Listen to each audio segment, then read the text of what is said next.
Well, hello everyone. I'm April from Bashar Communications, and I want to welcome you to this exciting experience of contact with Bashar. Certainly a unique kind of experience to have, and it's so wonderful that there's so many people that are willing to enjoy these new perspectives on life on planet Earth. So thank you all very much for coming. I'd also like to welcome all the people who are joining us on Ustream and the teleconference. And I just enjoy the idea that we have this energy grid now surrounding the planet of people who are joining us in this energy bubble. And so as we move closer and closer to being a galactic society, it's wonderful when we can amplify the vibration in this way by joining together. So thank you everyone that's joining us, including the beings that are off planet that are also tuning in. Tonight's session is entitled The Stone Speakers. And Bashar is going to share with us an Essassani story of the stone speakers on his world. These are the beings who learn to communicate with the rocks and the mountains and with the planet itself. And on ancient Earth, that knowledge was also used, so he's going to share a little bit with us about that and how it contributed to the creation of Stonehenge and the pyramids. And from this experience, you'll have the opportunity to really tune into these vibrational ideas and connect much more deeply with nature and with our planet itself. So for those of you who are really interested in interspecies communication and shamanism and all of these ideas of creating a much more magical experience on planet Earth, I think that you'll find that this is a very revealing and exciting experience that we're going to have today. So thank you again for coming. A few announcements to make. One of them is, please turn off your cell phone. And Kirby, that probably means I should turn off mine too, so I would remind me. So please turn off your cell phones. And also just want to remind everyone that there is no recording of this session. We do have CDs, DVDs, and downloadables of the session that are available for those who are attending at a discounted rate. So you'll be able to find out about that after the session is over. And via downloadable, this session will be available for sale sometime this upcoming week after the session. So you won't have to wait too long to hear it again. Also wanted to mention that we have other CDs and DVDs that are on the back table. And at the events, we do a deep discount with those. So if you're interested in gathering some more of the Bashar sessions, that's a great way to do it. And Kirby, of course, has his crystal tables with some beautiful crystals that are available for sale. We do have a few of the contact crystals. We have some that are like the pendant ones, and we have some that are the handheld ones that are available at the back table also. So. As far as how it's going to work with asking Bashar questions, we'll have a basket that you, Daryl will pick the names from, and then if your name is called, what you're going to want to do is line up along the wall over here. Whichever names we don't get to before lunch, that will continue that after lunch. So usually if there's like 5 or 6 people lined up at a time, if you don't want to be standing for the whole session, that's a good way to go. And we would just ask that when you finish answering your question over here, give us a chance to adjust the mic before you start talking. And then if you would exit going this way so you don't go in front of the camera, that would be really appreciated. Let's see. Oh, I also wanted to mention that Daryl did in his directorial debut a type of documentary that is a kind of what if. What if you went into the spirit realm and communicated with people after they had passed and found out what their perspective is, both on their life and also on their relationship with planet Earth. So we actually have some of the Dearly Departed DVDs available tonight if you're interested in seeing Daryl's first work. The next work that will be coming out probably in 2015 is the Bashar documentary, where you'll have an opportunity to see not only the Bashar concepts, but also some of the things that Daryl sees in his head when he's channeling and he sees the planet and he sees the flora and the fauna of his world. So we're really excited about that creation and looking forward to that documentary coming out in 2015. Let's see, what else? We have several sessions that are coming up in Los Angeles in June. It'll be the summer solstice weekend. And this is going to be a really amazing 3-day session because all of this is geared towards rewiring your brain, rewiring your perspective so that you can live the best life you possibly can on planet Earth. And the titles of those sessions are Friday night is called The Awakening, and Saturday night is The Passion Principle. And then Sunday morning is Living an Extraordinary Life. And what he'll do is take everything that he's shared with you over the course of that weekend and bring it together for you on Sunday so that you can truly live a magical, amazing experience on life, like on Earth. I mean, even beyond what you might have imagined is really possible to experience here. Because as you know, everything is about shifting to parallel Earths, right? So just because this one looks the way it does, doesn't mean that by applying these principles, you might find yourself actually on a planet Earth that is much more closely aligned to the one that you dream of. So these are all the kinds of tools and techniques that Bashar is sharing with us so that we can navigate physical reality in a pleasurable way. So let's see if there's anything else. Oh yeah, and we're going to show you a video tonight of the last cetacean transformation workshop we did in Hawaii, which the only thing I can tell you about these workshops with the dolphins is that, first of all, when you arrive in Hawaii, you get pretty clear that you're not even on Earth anymore anyway, right? I mean, it just looks like a lucid dream, you know, with the colors and the way the air feels on your skin, and you just feel so great, you know, you feel ecstatic. And swimming with the dolphins and playing for a whole week like you're a little kid and listening to Bashar meditations that guide you through this process of really getting in touch with that ecstatic joy that you experienced when you were a baby, but maybe have forgotten about when you're thinking about mortgages and jobs and things like that. So usually what happens is people enter a reality bubble that shows them what it's like to be free and happy and ecstatic every moment of your existence. So we hope some of you can join us for that. It will be on October 19th, I think, through the 25th. So would you like to show the video for us, Emmy? Ecstatic explosion of synchronicity!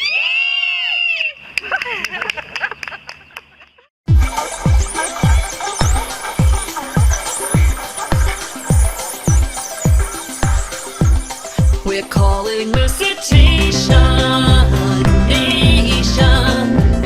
We're calling to our friends in the sea to join the celebration, elation of reuniting our family.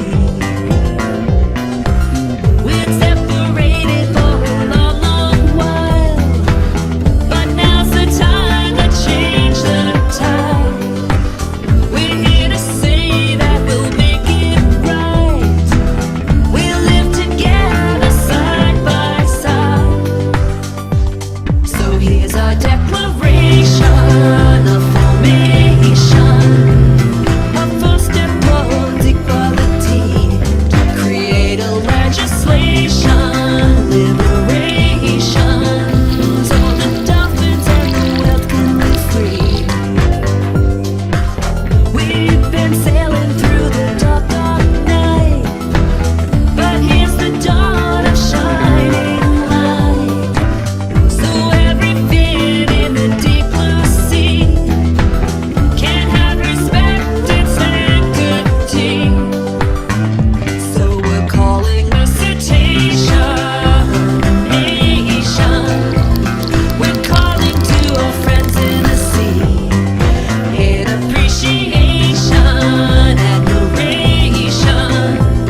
the atmosphere, and they of the ocean world are simply sentient life living in different seas that intersperse and intersect and interact and merge and mesh and blend.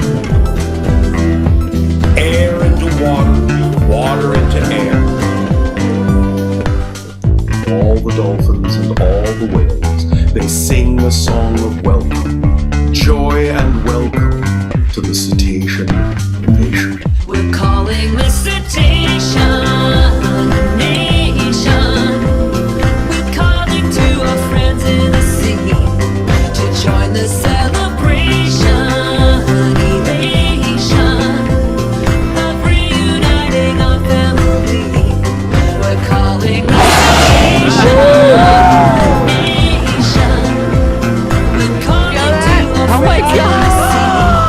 Made appreciation, admiration, creation of a new way to be.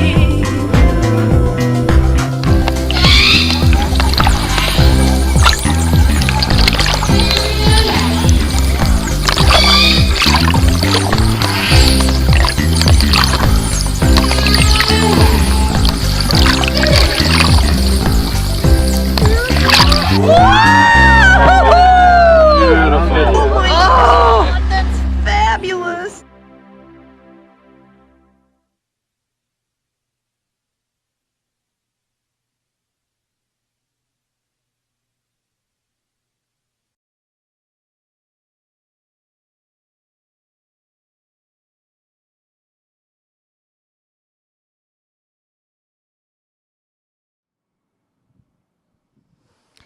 So yeah, the dolphins and the whales are really good for teaching you how to expand your consciousness and become very telepathic.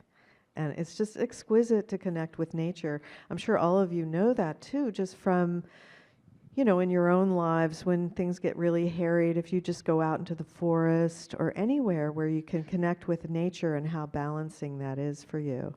And so, when you come to Hawaii and you swim with the dolphins, it's puts you so deeply in touch with that it really fulfills all of those feelings of just being joyous in life on Earth.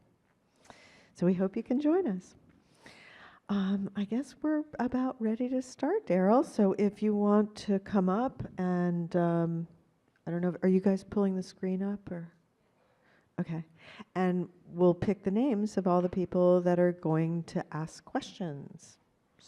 Okay, you ready to go? Ready to go off into the stratosphere and connect us with that great intelligence in the sky? You mean take a nap? Sure. Thank you.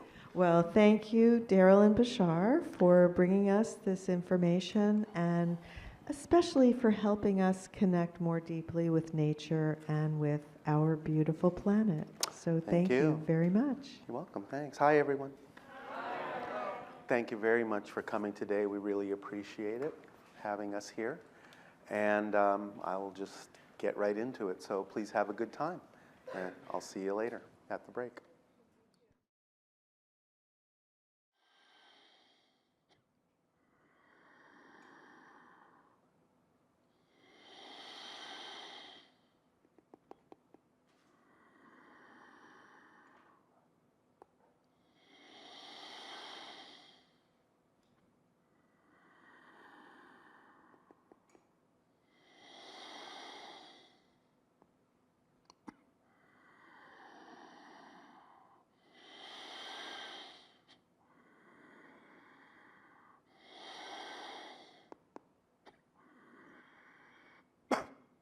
All right, we'll say good day to you this day of your time. How are you all? All right. We thank you first and foremost once again for the co-creation of this interaction and the allowance of this transmission in this way at this timing. It is with deep gratitude and appreciation that we co-create this opportunity to share with you. We will begin this transmission with the reminder that we have titled it, The Stone Speakers. And this will have to do with things that existed in the history of our world, and also things that existed in the history of your own, and also where it can lead. Let us begin by first reminding you that we have talked about the idea that our world, in our ancient language, Ethethani, having recently shifted in our reality to a higher vibrational term, Shakani, but we will, because of the place and time that our relationship exists with you, for now, continue to refer to it by the old vernacular, Ethethani. We have a world that is similar to your own. It is very green, not so many seasonal changes as you understand them on your planet, mostly a relative temperature of consistency in what you would call the mild to tropical types of environments.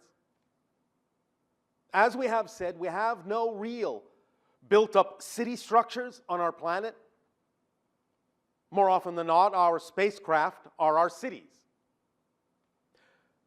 While we may have a structure for a variety of reasons from time to time, most of the planet has been left in a natural state. However, what we have not discussed before, and will discuss this day of your time, is that we have a few ancient structures on our planet as well.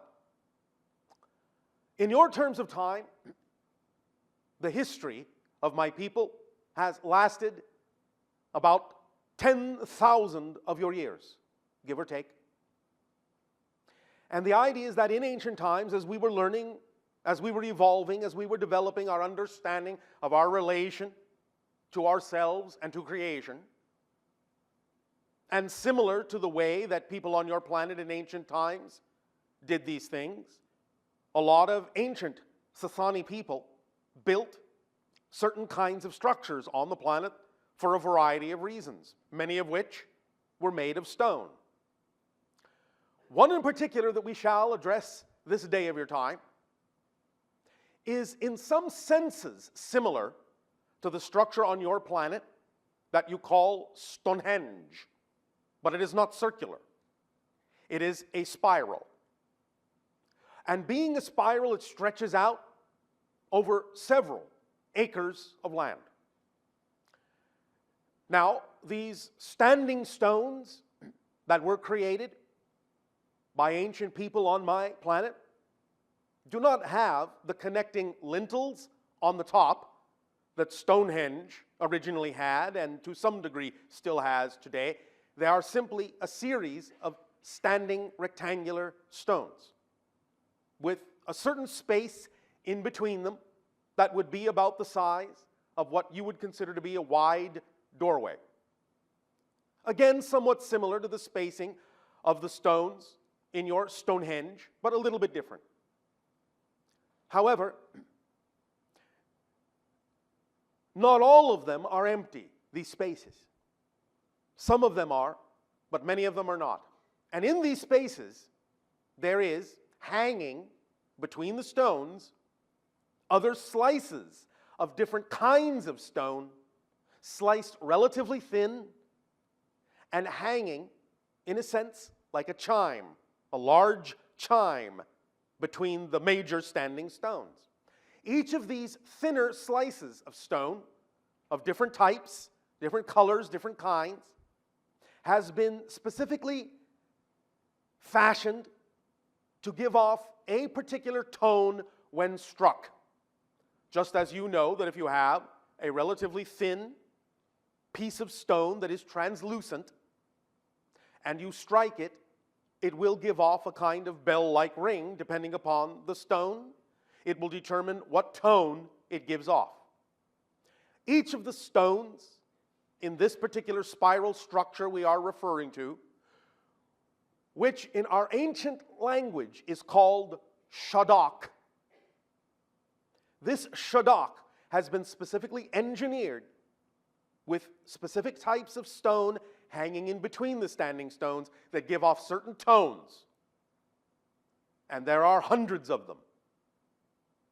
And when individuals stand before these hanging stones in between the major stones, and they strike them in a certain succession or all at once, they are designed to give off specific chords, specific tones, specific harmonies, like a series of bells struck all at once or in succession, depending upon the purpose. But these vibrational tones are specifically aligned and matched to the stones themselves in certain ways to allow us to be immersed in that vibration, and in so being immersed in those frequencies, to be put in the proper state of being to be able to begin to commune with those stone structures, to understand empathically, to begin to relate telepathically, with the idea of consciousness expressing itself as stone, because all is consciousness. All has its own form of awareness. It may not be very similar to the form of awareness that you express or we express as the kind of beings that we happen to be, but nevertheless, they have awareness of a very different type. And when you allow yourself the opportunity to pull forth from those stone structures in a specific way, those tonalities, those frequencies, and allow yourself to be immersed within them, it can be very transportive. And it can put you into a kind of hypnotic state. And in that state, you can begin to receive what you might call downloads of information from the stone consciousness, the stone beings, the stone people, if you wish to call them that. And in so being connected to those stone vibrations, those frequencies, it sets up a series of harmonics in your consciousness that allows you to begin to access different levels of the idea that are represented, of the frequencies and consciousness that is represented by the stones. Now, this was also an ancient art on your planet, long ago, as you say, in Lemurian and Atlantean times, although the art and the techniques were kind of lost over time. You are beginning to rediscover them again, and hence the great affinity that you're beginning to feel and attraction you're beginning to feel toward the idea of crystals, which are purified forms of stone for very specific tonalities, but also by being immersed in this vibrational energy, in these chords, in these harmonies, especially in that the shadok was designed specifically for this purpose by the stone speaker people on our planet, those that found themselves having this attraction and affinity to the stone consciousness, and who themselves allowed that energy to course through them, and who could speak for the stones and to the stones and with the stones. They allowed themselves to create, to fashion this shadok in such a manner as to not only set up a vibrational frequency, a bubble reality, that would allow them to communicate with the specific stones in the shadok, but also with all forms of stone, all rocks on our world, the mountains on our world, the planet itself being made mostly of these kinds of minerals. Because, even as you are, and because we are genetically related to you, our bodies, like yours, are also those forms that contain many forms of mineral. The iron in your blood, the copper in your cells, and zinc. All of these exist also within the stone consciousness. So you contain those vibratory elements that can connect you strongly to stone consciousness and allow you, when immersed in these vibrations, these specific vibrations, to also learn to participate, to partake of communion and communication with that form, that expression of consciousness. Again, not only just with individual stones or individual crystals, but all of them. Not only those that may be freely standing above the surface of the earth, but also within the matrix of your soil, of your mantle, of the idea of the planet itself. by connecting to one world through the stone consciousness, you can also begin to connect to other worlds as well, and allow yourself to experience the matrix of the relationship of energy exchange and consciousness exchange that goes on, that exists as a network, as a web between all such solid planets and any solid or stony material that may be within the idea of your universe. When you achieve that certain resonant frequency, that certain resonant pattern within yourself, and begin to be immersed within it, you may feel yourselves slowing down a bit, since obviously stones don't move too fast. But that's all right. It doesn't mean that your energy or your vibrational frequency is diminishing in a negative way, but you may go into a kind of semi-meditative trance-like state as you begin to identify more and more with those mineral frequencies that make up the matrices of the stones of your world. Now, such devices as the Shadok and Stonehenge also serve another purpose, in connection with what we have said, in conjunction with what we have said, but created and experienced slightly differently. Because the spaces between the stones, between the standing stones, are very much like doorways. And they act very much like doorways to different dimensions, different realities, different levels of experience.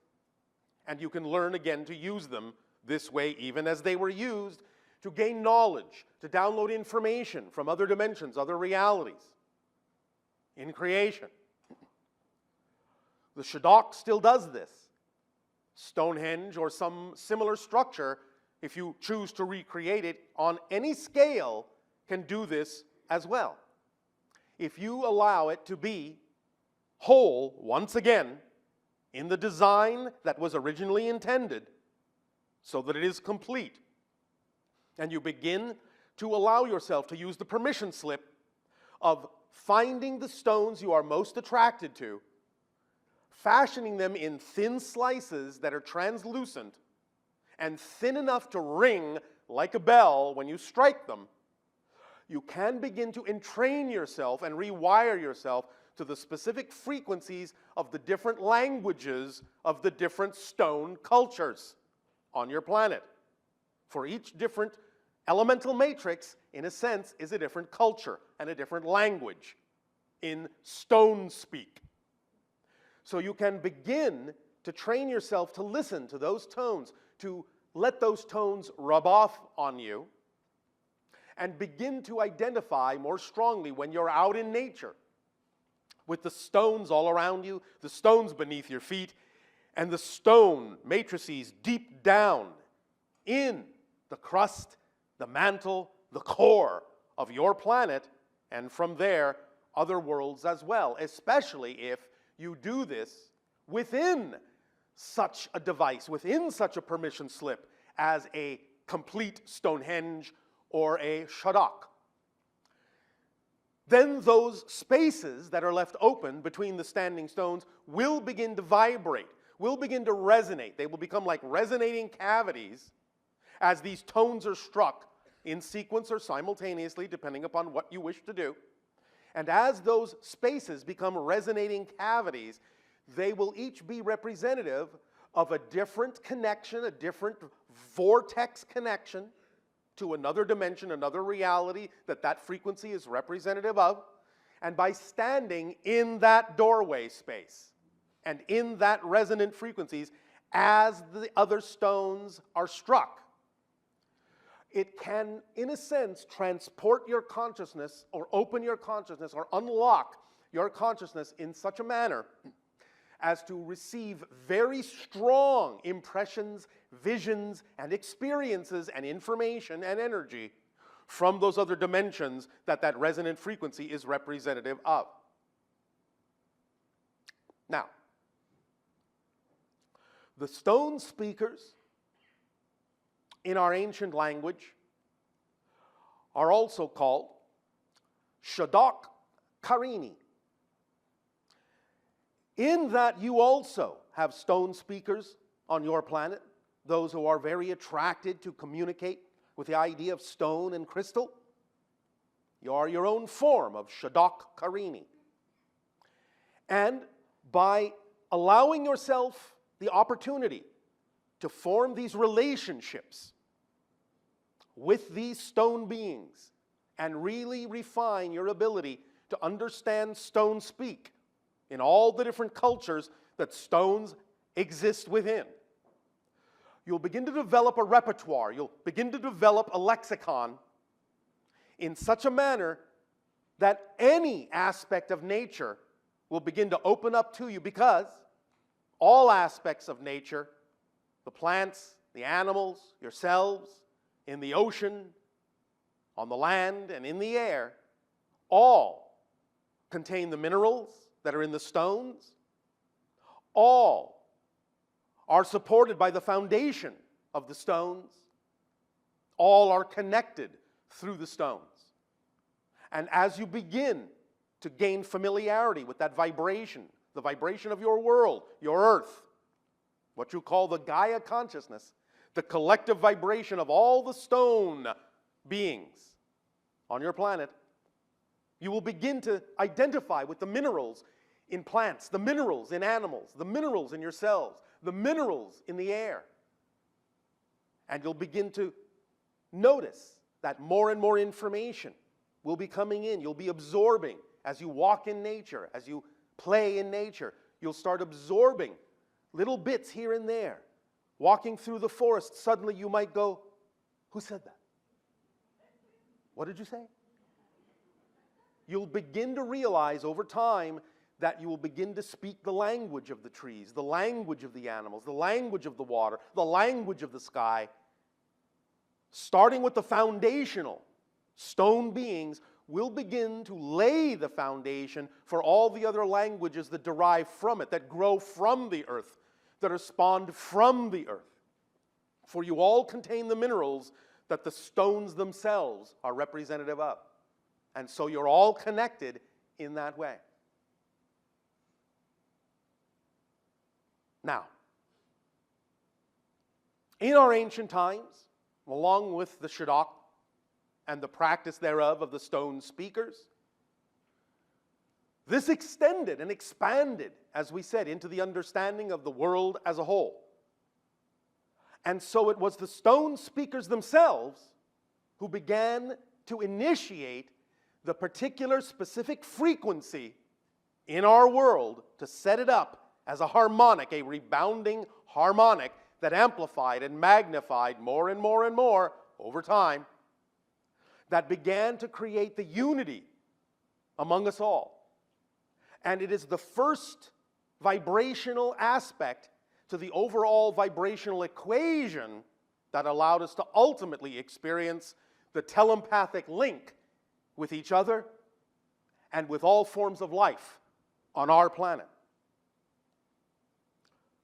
So as you begin to form a relationship with the stone beings and learn stone speak, allow yourselves to know you will be laying the foundation, creating the environment and the vibration that will help make it more conducive for others to also slip into that vibration anytime they are in nature, anytime they choose to have any kind of an idea of a relationship with a mountain, a rock, a field, a tree, an animal, sky, water, any mineral whatsoever. You will make it that much easier for that vibration to amplify and magnify in those other people as well. Now, crystals specifically, as we say, are kind of a refined version, since they are mostly of a particular type of element or combination of elements without necessarily being, shall we say, a jumble of them.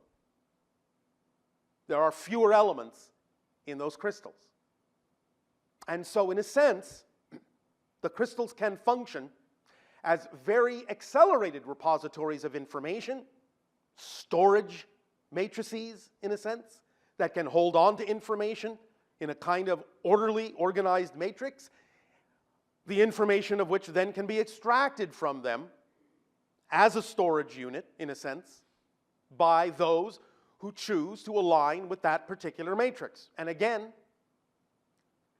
if you can, and it doesn't have to be very large, if you can allow yourself to fashion out of a natural crystal, with as few occlusions as possible, as pure a version as possible of whatever that crystal is, quartz, ruby, doesn't matter, whatever you are attracted to, but if you can fashion a small slice that is thin enough to be wrung to produce a tone, the purity of that tone will help align the electrical centers of your brain, the electrical centers of your body, the cellular structures of your body very rapidly.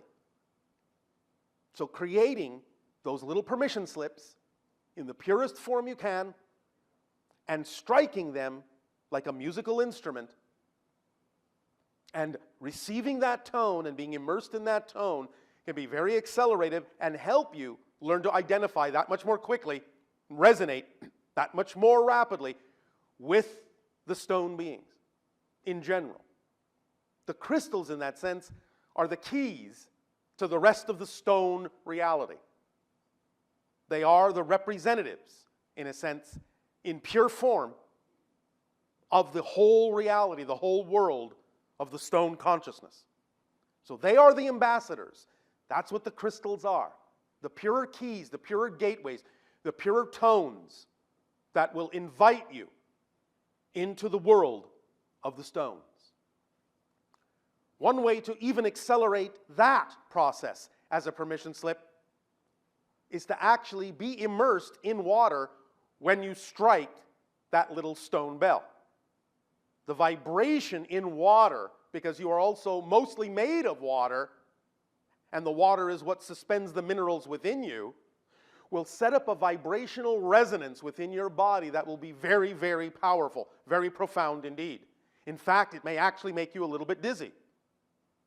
So if you can take, for example, a pure little quartz crystal that has been cut into a very flat little shape, flat enough, thin enough, so that when you strike it, it will ring, and you can suspend it in something so that you do not dampen the vibrations when you strike it, and you put this underwater, and you're immersed in the water, at least to some degree, doesn't have to be all the way over your head, but at least up to this level, at least up to the heart, above the heart, and you strike it underwater, that vibration is going to go into your body, and it's going to cause a resonant pattern to set up in the water in your body, in the minerals in your body, in such a way as to open up gateways, doorways, and rewire you, and to light a fire within you that is pure. And in such a manner to accelerate your ability to harmonize with and resonate with the stone consciousness on your planet. You all follow along? Yes. All right. Just wanted to make sure you weren't getting too stoned. So then, there may be more of this discussion interpenetrated into the ongoing transmission, but we will begin with that, and in so doing, extend to you once again our deep appreciation for the allowance of this transmission, and in return for the gift you are giving to us, I ask in what way now may we be of service to you with your questions.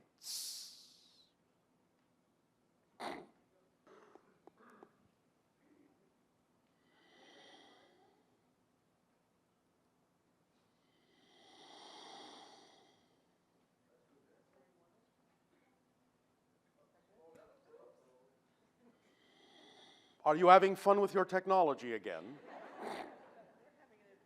All right.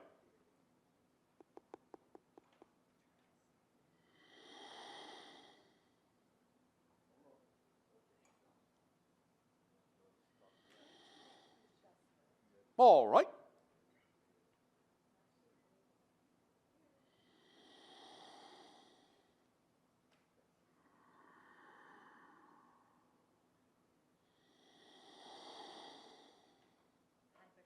And to you, good day. I'm really excited to be speaking with you.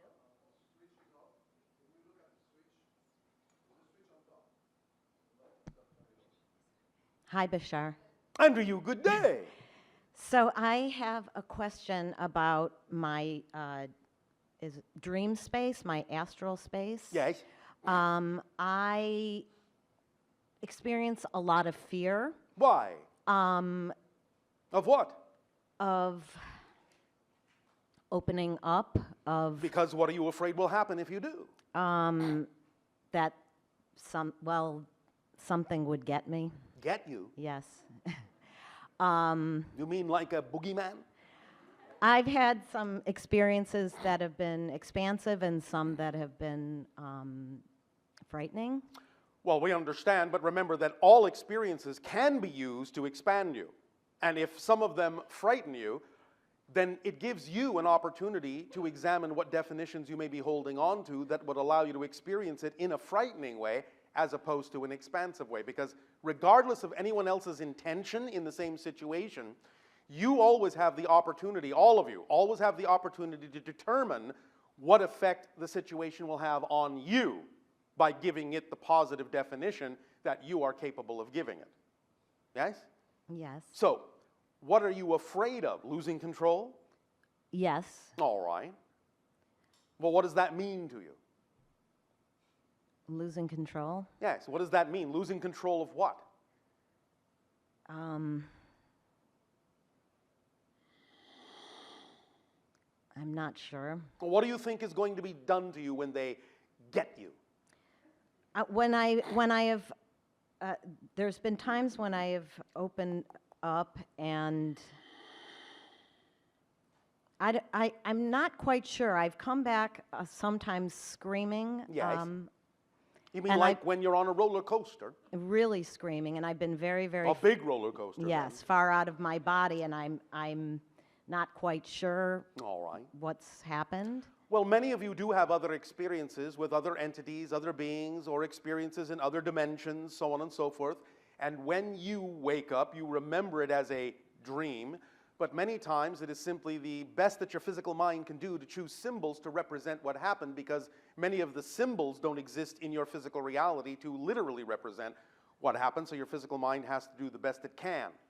However, the idea of the fear is not experienced until you reconnect to the physical focus, because then you're coming back through the matrix of your personality structure, which may contain negative definitions, fear-based definitions, and thus the experience, while not fearful when you had it, may be transformed into a fearful experience and allow you to wake up screaming, because the symbols that the physical mind has to represent the actual experience will be taken from the strongest belief systems within the physical mind.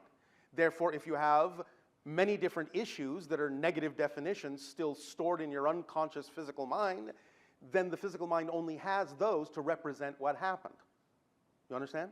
This is why it's so important to clarify your definitions and make yourself more transparent and more in alignment with who you prefer to be, and let go of those negative definitions of your relationship to situations in life.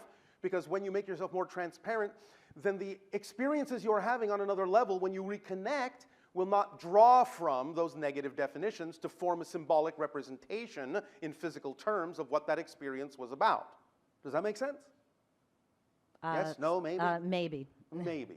You understand that your reality is the product of what you believe most strongly to be true? Yes.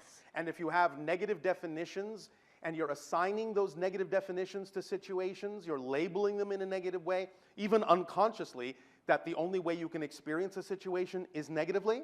Yes.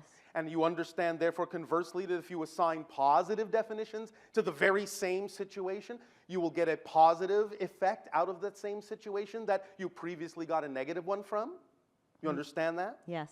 It's solely determined by the definition you give. So, if you're having an experience that you're calling negative, then the idea is to use that as an opportunity. Use the fear as an opportunity to ask the question, what would I have to believe is true about myself in relation to this circumstance that would allow me to experience the generation of a negative feeling?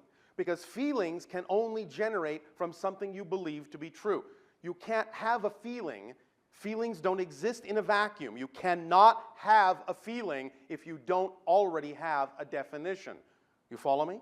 Yes. So if you have a feeling, then you have to know that that feeling can only exist because it's being generated by a definition you may be unaware of.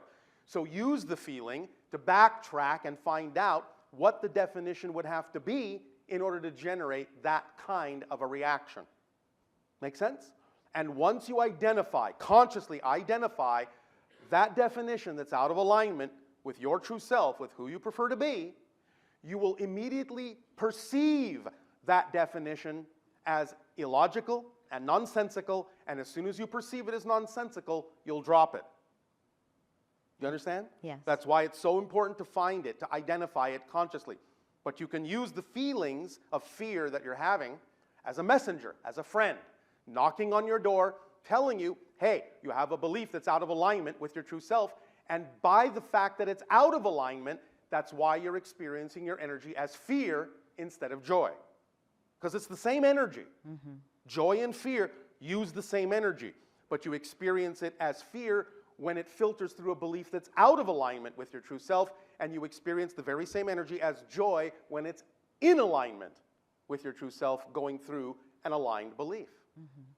So this is your opportunity to use this sleep training, that if you wake up in fear, take a moment, relax, breathe. Take a moment to remember that no matter what happens, you are an eternal, infinite, indestructible being. Yes? Yes. All right. So even though things may change physically, you, the unique perspective that is you, will always exist because it always has. Do you understand? Yes. All right. So that can help maybe diminish a little bit of the fear that nothing really can ever happen to you to the degree where you truly become annihilated. You follow me? Because what's kicking in some of your fear is simply the idea of your survival instinct as a physical being. Because the experience you're having is taking place in another reality where the physical ego cannot go. Do you understand? Yes. And so when you reconnect to the physical focus, the physical ego is going, hey! Where the hell did you go? You left me hanging here. You understand? Yes. And if you do that again, well, I'm afraid I might just disappear. So you need to form, first and foremost, a positive relationship with the ego structure whose job it is just to help you focus in a physical reality experience and say, listen, no matter what happens, no matter what kind of an experience I may have as more of my total self, you, little ego, will always be precious to me, will always be included in some way, shape, or form. You will never be obsolete. You will never, ever be annihilated. But you may allow yourself to find a different form of expression, a different way to relate to who and what you are, and have different experiences. But you are part of the family. You will never go away completely, because there will always be the perspective of you as your own identity. It may not be the same as the physical ego, but nevertheless, it is the same as having a unique identity. Does that make sense? Yes. And that will never go away. So help your ego structure relax by letting it know it will not die, it will not end, you will not forsake it, you will not abandon it. It doesn't have to worry about its survival, it doesn't have to kick you into survival mode. You're never really out of control, because the only reason that you feel you are, or the ego feels that it is that you're going beyond the parameters it is used to for physical reality. And going beyond the parameters of physical reality to the physical mind sounds like death. Do you understand? So you kick into survival mode. But if you let the ego know that nothing is really dying, that you're just expanding, you're having different experiences, and you will share them with the ego, there will always be a way for the ego to experience what it needs to experience of those particular experiences in physical terms, and it will get to participate in the excitement and what you're learning and how you're expanding and how you're growing and how everything is working so smoothly together. Then it will become excited about participating in that, and it won't feel so abandoned and complain and moan and gripe when you reconnect. You understand? Is this helping? Yes, Are you sure? sort of. I think I'm going to have to process this. May I ask another? If you say so. May I ask another question? Well, that was a question, so I Okay. guess you can. So I also have been working for many years with frequencies that assist me during my dream Yes. space, and it's exciting, and I love it. Yes. And can you give me some insight into? I'm very attracted to Arcturian Yes. sacred geometry Yes. and things of this nature. Well, what has your own synchronicity brought to you about that idea? Because whatever you are attracted to and whatever gets attracted to you is representative of the permission slip that will work best for you at that particular moment during the attraction. So what has it brought to you? We have explained in some sense that the Arcturus energy represents the idea of a kind of a gateway that orients and aligns your vibrational frequency to help you remember more of who you are when you enter physical reality. So many of you have processed yourselves in this incarnation through what might be loosely called the Arcturus gate, so that you can hold on to the vibration of your greater self and allow yourself to use it as a beacon to find your way back and remember more of who you are. But in what specific way would you like to use the Arcturus vibration as a specific permission slip for you? That's really the question. Whatever you are most attracted to is what will work best for you at the moment you're attracted to it. If you change your mind about what attracts you, then whatever it is that you are attracted to next is what will work best for you at the moment you're attracted to it. That's how permission slips work. Does that make sense? I think so. I'm getting up to speed with you, Bashar. Well, you don't have to get up to speed with me. You only have to get up to speed with yourself. Yes, Yes? yes, Is that fun? yes, Are you having a good time doing it? yes. All right. Allow yourself to have fun even if you have fear. Okay, Yes? I like that. Allow the fear to be fun because fear is your friend knocking on your door, letting you know there is some belief within you that's out of alignment with who you prefer to be. So have fun with fear. Say, thank you, fear. Thank you for bringing that to my attention.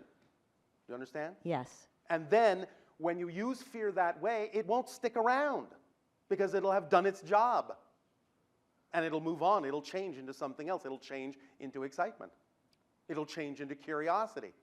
Yes? yes, It's only when you don't use the fear, it's only when you resist the fear that it has to do something bigger to get your attention. So fear becomes terror. You understand? yes.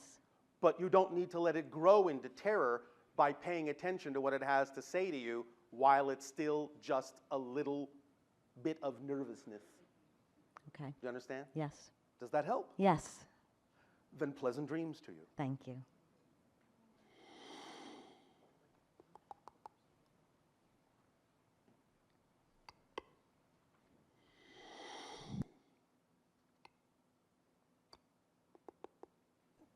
Good day to you, Bashar. And good day to you. I only recently heard about gray aliens living underneath the crust of our Earth. Well, not as many as you might think, not as often as you might think. Some of the stories are exaggerated, some of them have kernels of truth. Okay, I was wondering what you could tell us about them. Are they harmful, sinister? Are they part of an interstellar alliance? My goodness. Yeah. The ones that we have addressed, and first and foremost, let me remind all of you, there are actually many different types of grays. You can't actually just lump them all into one particular type, Oh, okay. though we know many of you do, and that can be what causes a lot of confusion in you when you see different kinds of behaviors. Do you understand? Yes. But the ones that are most relevant, you have to understand that the story of the Greys is really that they began on a parallel Earth as humans. And they destroyed their world, and they mutated into the form you call the Greys. And they did it in such a way that they could no longer reproduce. So in order to perpetuate their civilization, they had to tunnel into parallel realities where humans still existed with viable human DNA, and use that DNA in order to create hybrid beings, such as ourselves, which would allow their culture to continue. So in a sense, a Grey is actually just a form of mutated human. Do you understand? I do. And by using their example as a lesson, your world doesn't necessarily have to go down the same destructive path. You follow me? I do. This is going to segue great into another question. Why, thank you for your synchronicity. Yeah, so my next question was, is our planet beyond saving? Because I've heard some different opinions and theories on this, in that... If you believe your planet is beyond saving, then it is. Okay. If you believe your planet needs saving, then it does. If you understand it doesn't need saving, then it doesn't. If you understand that you are the one shifting your energy and shifting to another version of Earth every change you experience, you are actually on another version of Earth. You never change the Earth you're on. So there are always versions of Earth that will destroy themselves and have destroyed themselves and can never be saved. There are an infinite number of versions of Earth that don't need saving. They're perfectly fine. You are shifting through the spectrum of these parallel versions of Earth billions of times per second. And the idea is that the changes you make within you shift you to another version of Earth that is more reflective and more representative of the change in vibration you've made within yourself. You can never change the world you're on. You can only shift to another Earth that is more like the vibration you have changed within yourself. Does that make sense? Perfect sense. Does Yes. that answer your question? Yes, and I have another one about the skulls that are found throughout the Earth that are Yes. elongated skulls. Are those part of decomposed bodies of the Greys, or are there No. other species living among us, or is that something else You have entirely? only really yet found one that is actually belonging to an extraterrestrial being. The rest are human hybrids who have altered their look to match the look of the extraterrestrial being. Oh, okay. Do you understand? I do. Another question. Yes. The pyramids, how did they move the stones? I've heard some The different earliest theories. ones were moved through forms of levitation. And Okay. this is why we talk about the idea of the stone speakers, because when you understand the vibrations, the true vibrations of the stone, and you speak to them that way, whether with your own voices in harmony or through technological devices that can replicate those harmonies in a certain way, you can actually cancel the effect of gravity on the stone. Cool. Okay. Well, it is that temperature and many other temperatures. And my last question is, you had spoke at great length about cutting crystals into Yes. the small slivers and whatnot.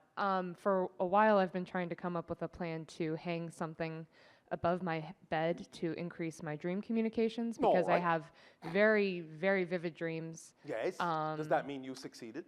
Well, I haven't actually put anything up there. I Then want maybe them you to don't be- need it. You don't. Okay.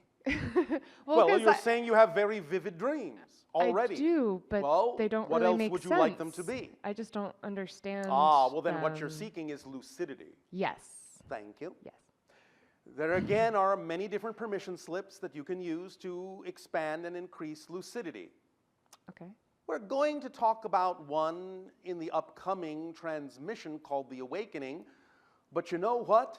We'll give you a hint now. Okay. All right? We'll give you a Alright. sneak preview. This is, again, just a permission slip. You understand what permission slips are, yes? Yes. Yes. Do all of you understand what permission slips are? Yes. Anyone does not? All right. No, there is no one who does not, or no, you don't understand? Ah, thank you. A permission slip is any tool, any technique, any ritual, any object that allows you to align with your belief system in such a way to let you give yourself permission to be more of who you are. That's all. Nothing does anything for you.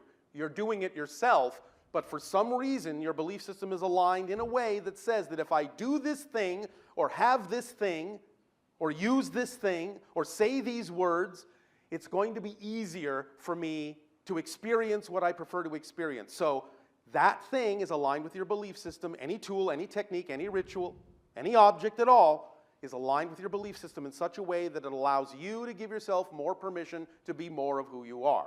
That's what a permission slip is. In a sense, that's what physical reality is. One big fat permission slip. But the idea here is that sometimes specific permission slips take advantage of certain collective psychological states of being within you that work for a great amount of the mass consensus, because you have a mass consensus agreement as well as individual agreements with the mass consensus. So, one very strong permission slip that can work for many of you in helping you to create lucidity in your dreams, which means waking up in the dream and knowing that you were dreaming, and then suddenly realizing that you're creating the dream, you're in control of it, and then further allowing yourself to recognize that physical reality is also a dream, and that you can become lucid in the physical reality dream will allow you to experience very magical things and changes in your physical reality. This is what our civilization did, is we woke up in the dream state and then realized that physical reality was also another form of dream state and woke up in that, and so we stayed in the lucid dream. That's why we don't sleep anymore. We're always awake and we're always dreaming simultaneously. Now, this little permission slip that we're going to share with you this day is the idea that when you're dreaming, obviously you know that many different kinds of things can happen that if they had actually happened in physical reality would make you stop and take notice, but in the dream state, you kind of accept almost anything that happens as natural or normal. Yeah. Yes? Yes, exactly. So what you need to do is you need to create a device, something, that will absolutely stand out in the dream in such a way as to remind you that you actually are dreaming, if you see it in the dream. You understand? I do. So what you need to do is use your artistic abilities to create some shape, some image. It can be a drawing, it can be a sculpture, it can be whatever you wish it to be. But the first part of it, it's a two-part idea. The first part of it is that it is something that you really need to identify uniquely with, strongly with, uniquely, that is really unique to you. Very specifically to some attribute that you know is really unique to you. And work that into this drawing, this image, this object, whatever it is, so that when you recognize it, you will know it has your unique mark, that no one else would have made that. You follow me so far? I do. Now, the second part of it is once that's done, you need to attach to it, whether again in drawing form or physical form, doesn't matter, you need to attach to it something, just one thing, one symbolic thing that is representative of something you absolutely do not prefer. Oh, geez. You follow me?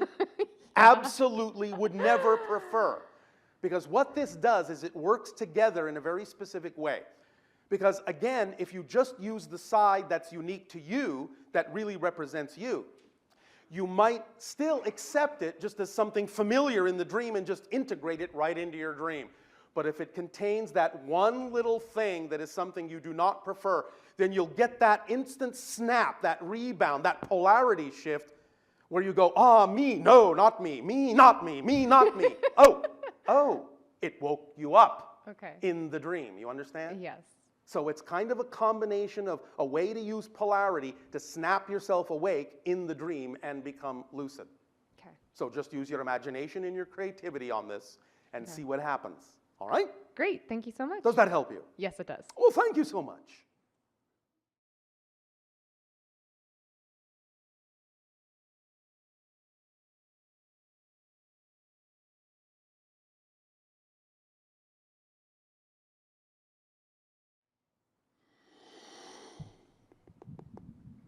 Hello, Bashar. And you a good day. My name is Daniel. All right, well, speak up and be bold so that all may hear what you have to share. Yes, my question. In earnest, my wife and I have started to try to have a child. Try?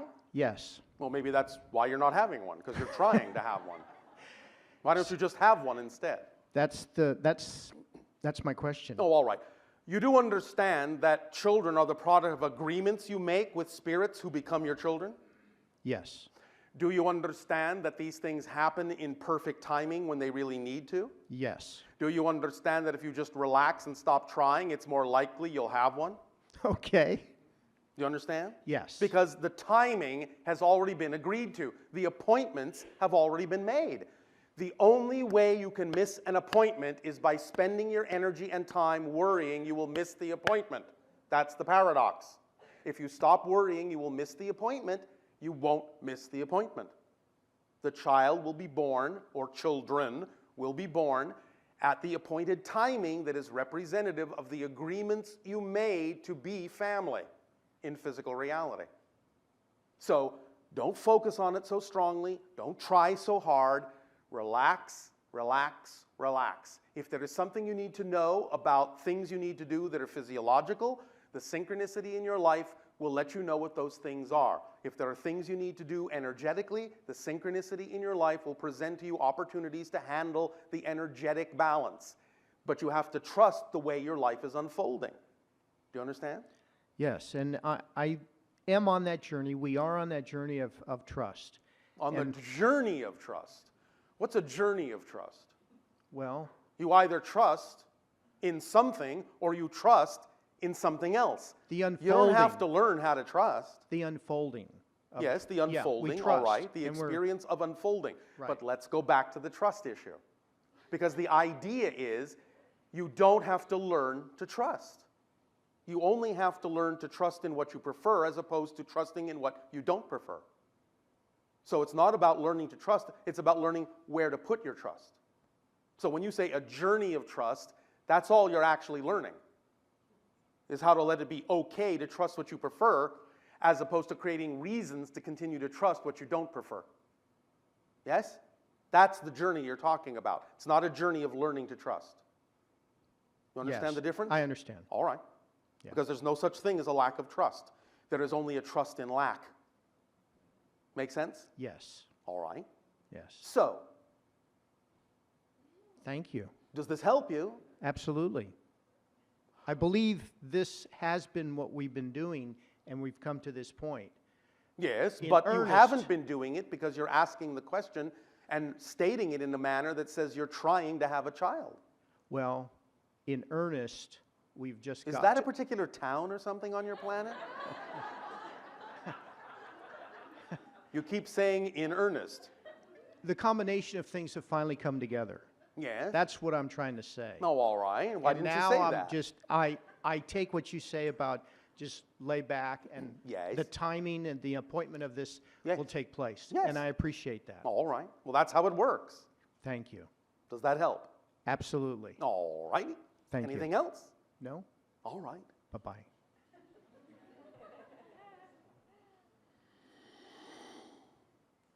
Remember that on your unfolding, you're also in the process of becoming the parent to whom the child made the agreement to be born.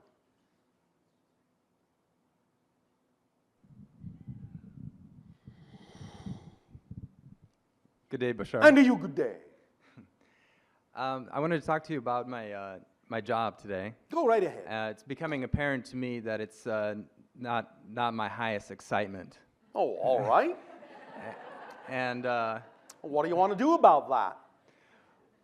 well, so I was thinking, okay, so what can I do about it? No, yes, that's Yeah. the question we just asked. Right. And and Now, what so- can you do about it? well, nothing's coming down to me. Nothing? Nothing. Yeah. Nothing. Well, I mean, That's yeah. amazing. I Yeah. don't know anyone in creation to whom nothing happens. Well, what's coming down to me is is like wake up, go to work, Yes. and then that's about it. Do you understand the idea of acting on your highest excitement? I do. Well, then you're not doing it, though. How Well- can you understand it and not do it? If you're Well- not doing it, I would suggest you don't actually understand it. Okay. Would you like clarity? Okay, go ahead. All right. We understand that you have to honor whatever belief system you may be holding on to for your own reasons, and if you really believe that your excitement can't support you in life, then of course it wouldn't be wise to let go of the things you believe do support you. You understand? Yes. Because again, as we say, it does you no good to jump off a cliff if you don't believe you have a parachute.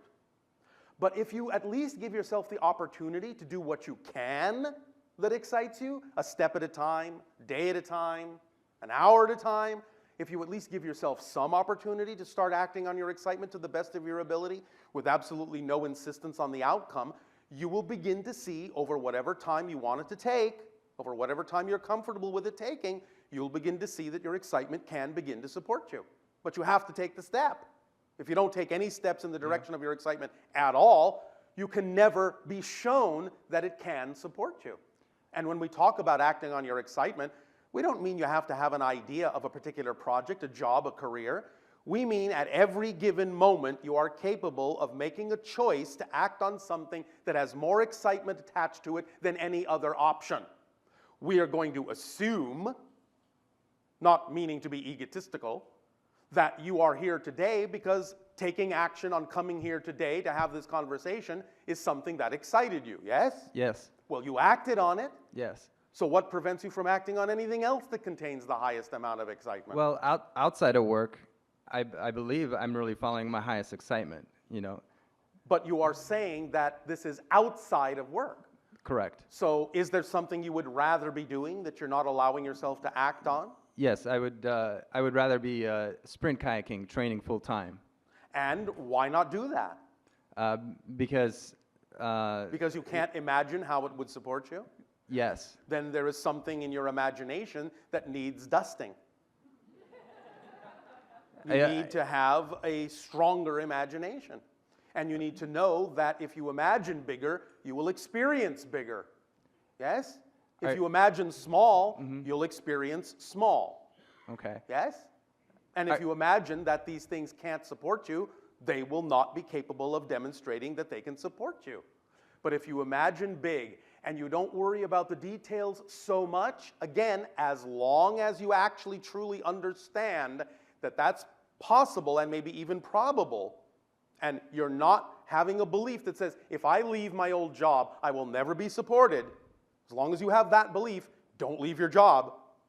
But if you understand that it's possible for your excitement to support you, then at least take the steps you can take and start to open up your visualization and your imagination to have a bigger picture of how it might be possible for something that you love to do to actually be capable in an unexpected way of supporting you. The thing that I know hangs up a lot of people on your planet is that the way in which the support comes is usually very unexpected. And many people on your planet insist on having to know exactly how something's going to happen before they're willing to act on it.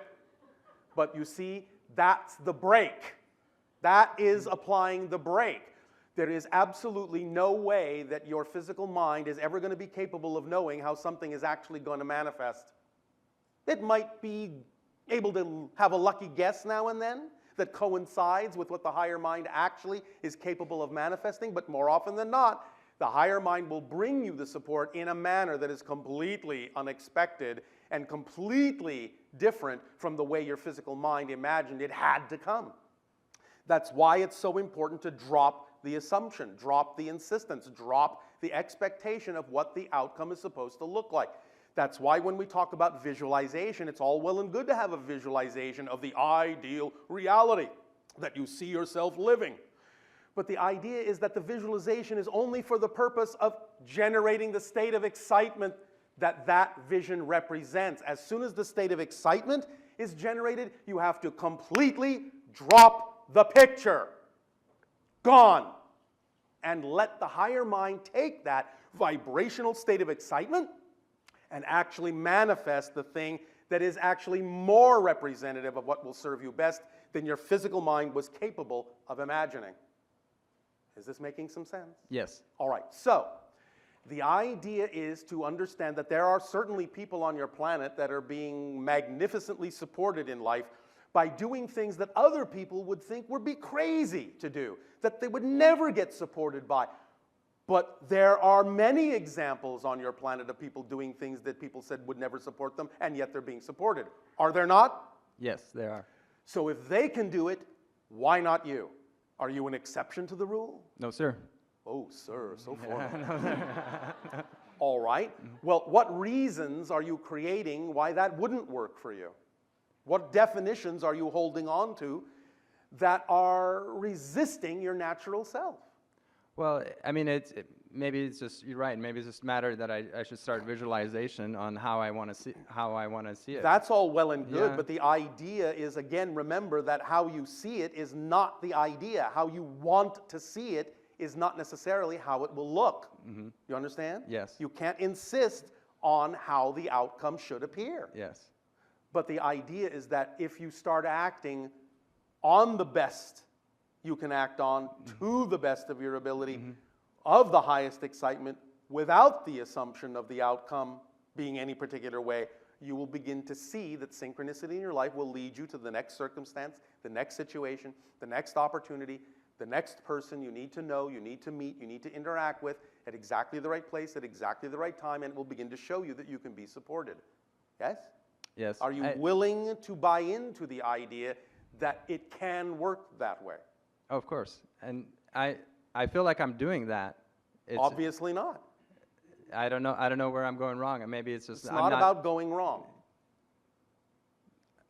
Okay. But you yourself have said, in a manner of speaking, by holding on to the job you don't prefer, that action, that behavior itself says you are not actually using the tool. So you can say all day long, well, I thought I was using it, all the while you're holding on to this anchor. I think I'm following my excitement. But as long as you have a firm grip on that weight, you're not. Because that weight, vibrationally, is not part of the vibrational equation that defines your excitement. You understand? So you're the one that's creating a definition that is actually contradictory to the definition of excitement by holding on to something that is not representative of your excitement because you still believe you need to. That is a different definition than the definition of excitement. Do you understand? Okay. So you have to look at this more holistically. I understand that there may be times when you fully act on your excitement, but obviously what we're actually discussing are the times that you don't, because you're the one that brought up the idea that you're doing a job you don't prefer to do. Right. Yes? Yes. So that's the situation we're discussing here. Yes. Correct? All right. So now that that's clear, do you feel a little bit more strongly that it is probable that your highest excitement, whatever form it comes in, can actually support you in some way, shape, or form? And are you willing to take at least a bigger step in that direction as best as you can? Yes. All right. Then if you just keep doing that, your excitement will eventually prove to you that it can support you. And at whatever pace is comfortable for you, you will finally be willing to let go of the weight that holds you back. Okay. But that time span is completely in your hands. You could do it in the blink of an eye. You could take 20 years. It's up to you. But what I'm simply telling you is it's completely up to you. Okay. The time span is up to you. Yeah. As soon as you know, not even just believe, as soon as you know your excitement can support you, you'll drop those weights. Because those weights don't even belong to you. You understand? I understand. They're not yours. Right. They came from someone else who taught you that you had to hold on to them out of fear. You're afraid that if you let them go, you'll float off into the stratosphere and disappear. But really, the idea is that the things that are truly you will keep you exactly where you need to be. Because excitement is, what? A complete kit. What does that mean, Bashar? Thank you, I'll tell you. Excitement is a complete kit. It is the driving engine of your life, the organizing principle of your life, the path of least resistance in your life, the thread that leads to all other expressions of excitement in your life. It is also the reflection of all the things within you that you may be holding on to that are not representative of excitement. As you act on your excitement, one of the first things it will do is bring to your attention those things within you that are not representative of your excitement, to give you the opportunity to clear them out so that you can transform them into more excitement. Excitement is a complete kit. It leaves nothing out that you truly need in your life. So the more you are willing to act on it fully, the more you will be able to use the tools appropriately, and the more clearly the tools will work for you. Okay, Follow me? I follow you. So, by holding on to something that you don't prefer, and it's all right if you do, because again, the pace of change is up to you. But if you're holding on to something you don't prefer and saying, well, I'm acting on my excitement even while I'm holding on to this thing, it's like someone handing you a hammer and asking you to nail a nail in a board and you using the wooden end of the hammer. I don't understand why it's not going in. You're not using the tool the way it was designed to be used. You understand? I understand. Does this help? I believe so, yeah. Do you know so? You know, I know so. Oh, all right. Does this help you then? Yes, Thank thank you. you. Good day.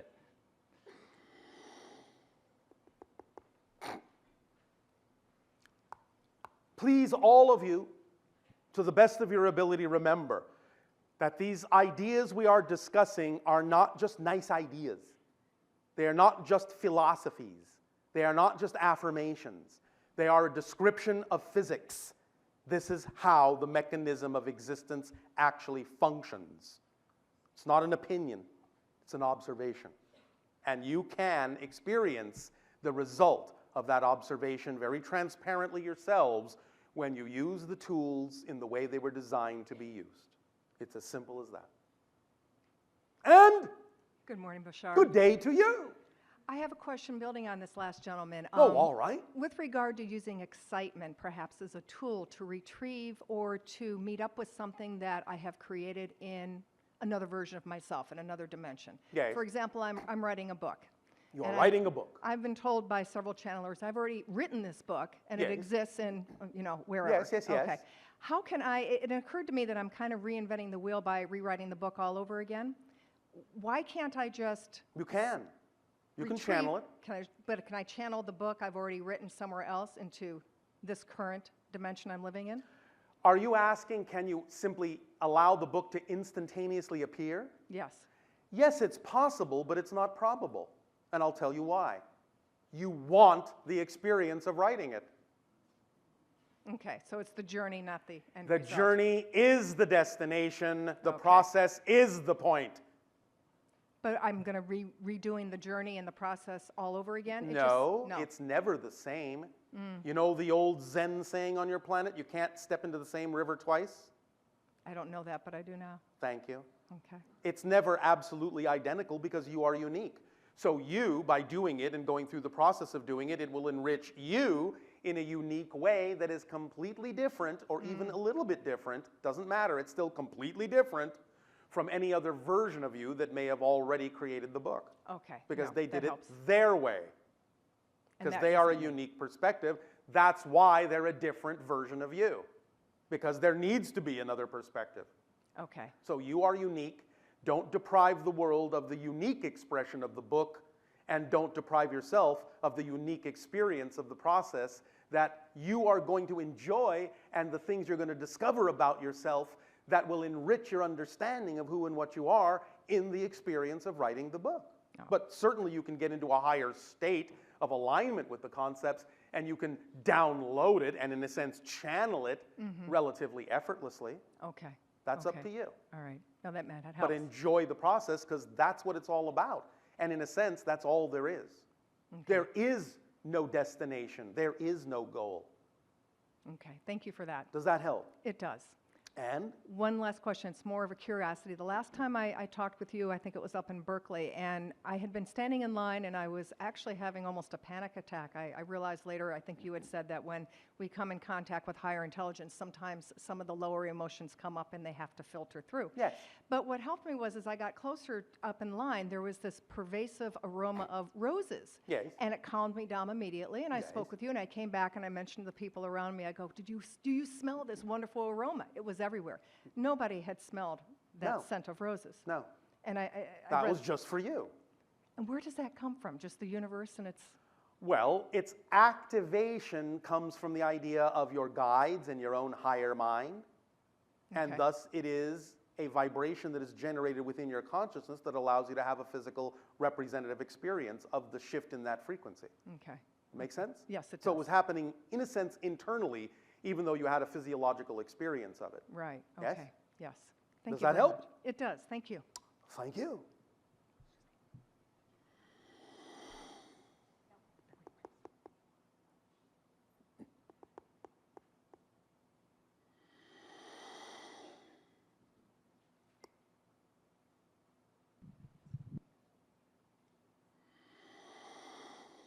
Hello. Andrew, good day. Hello, Bashar. Speak up, speak up. I'm trying to. This mic is giving all of us fun. Oh, all right. Thank you for having a technological challenge. Well, I will say fun, but it's okay. Well, challenge is fun. That's what I say. Yes. And I fully agree with all of you. All right. Now, Yes. I like the theme, the topic of this talk is the stone speakers. Yes. And I've been thinking about it. All right. And I have a lot of ideas and Yes. many ideas. What was the purpose of this? The What was the purpose is to of? have fun. Yeah, that sounds easy. But Well, it is. yeah, but I think there is something more behind of it. or There maybe- always is something more behind it. Great, help us with that. Why should I? Why not? Because you're going to discover what's behind it yourself. We have given you the push. Giving me the push. Yes. We have started What- you down a certain path. Great. Why Because did- we know there's something behind it that you need to discover. All right. But we we're all- not going to unwrap all your presents for you. That sounds great. Help all of us. Now, if that is the case, because Yes. I also thought about it, we all are here and we all have kind of a little push each one. Yes. Maybe in different degrees. Yes. Which is good. But coming from another sonic planet or dimension or Yes. all those situations, Yes. I think there is a bigger message than just having fun. Really? Although, yeah, really. All right, if you say so. And I'm trying to figure out what it is, or what is the purpose of all of us being here. And Well, we you all just understand part that of this is all a prelude to contact between our respective worlds, yes? Now we're talking. Can you elaborate a little bit more? The information that we share with all of you has many different kinds of reasons for being and being shared, not the least of which, of course, is to help you elevate yourselves and be more of who you are. And in so doing, by raising your frequency, you come closer to the vibration of our reality. And by coming closer to the vibration of our reality, it makes it more probable that our worlds can actually have contact and expand the family that we are. And a lot of the information being given is specifically the way we go about initiating first contact with other civilizations. We do it this way because the information is really what's important, and we remain kind of in the background, so you're not focused on the messenger, you're focused on the messages. And this gives you the opportunity to decide whether or not to integrate the information in your society or not, because we don't want to force you to do anything you don't prefer to do. So the amount of information that we deliver that you choose to integrate into your reality and how you choose to change your frequency is used by us as a barometer, as a measuring device to determine when you are more ready for more contact and more information that will lead to more open contact so that one day we can interact more directly and expand each other in more fun ways. That sounds great. Yes. And all of it, how it's related with this topic, with the stones. Well, the more you're in touch with all the different expressions of the consciousness of your world, the more your vibration will be experienced in a holistic way instead of all the little compartments you've broken it down into. So by experiencing your vibration in a more holistic way, then you will become an expression of more of who you are, and it will raise your frequency to be something more equal to ours. I was thinking about that. And when you started the talk, you said something like the stones are kind of slow and they last longer and Yes. such a long, long time. Yes. And then I thought, I might be wrong, but maybe it's right. The stones are somehow minerals or compilation Yes. of minerals, different kind of it, right? Yes.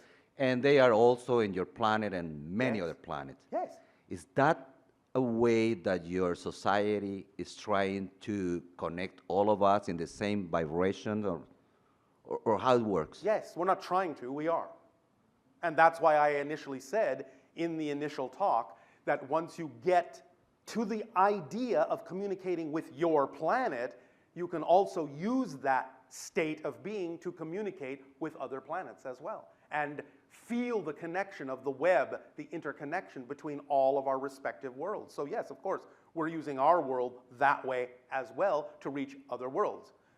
I am a first contact specialist, and it's one of the things I do, is use the vibration of my entire society, my entire world, and everything in it, and send that vibration out.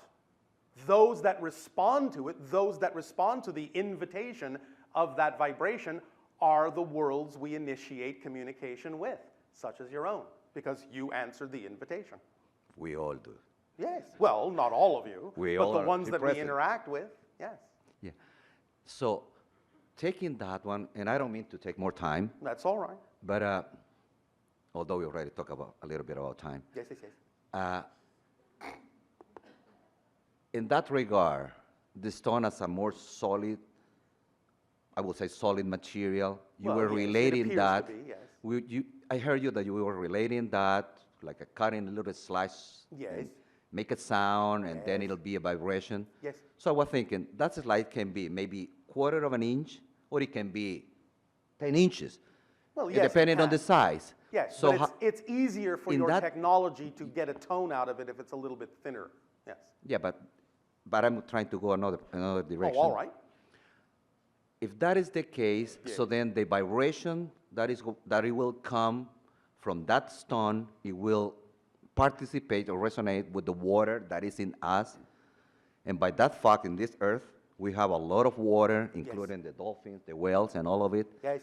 So which one is the common message besides having fun and sharing vibration? To be yourself as fully as you can.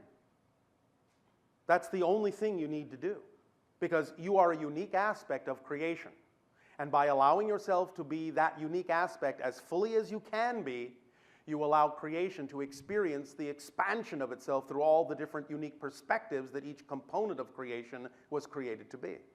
So all you need to do to allow for the expansion of creation is to be yourself and have the fullest experience you can of whatever experience you choose to have. That's it. That's how creation expands itself. It's like all of you and all of us and all beings in creation of any form whatsoever are all the different ways that creation has of experiencing itself. So even when you are choosing to limit yourself, that is still an experience that creation is having. Yeah. And the idea of transforming yourself from limitation to more freedom will also be experienced by creation as a very freeing experience, and that will allow it to expand its understanding of itself. The structure never changes, but the experience of the structure will always change, and that's infinite. Yeah. Does that make sense? Oh, yeah, definitely does. All right. Definitely does. Does that address the issue? I will say it helps me more to grow and try to have more fun, enjoy myself. All right. That'll be great. Please do. The last question. Yes. I'm not, I heard something about the singing bowl, the Buddha Yes. temple, and the water. Yes. How is that related with our today's? It's similar gathering? in a way. A lot of the idea of the crystal bowls set up certain resonances and so forth that are similar to what we're talking about.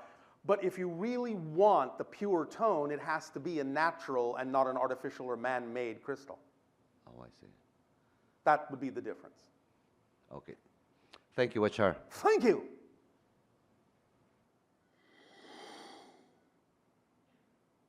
My, you're all so sedate today. Maybe you're all turning into stone.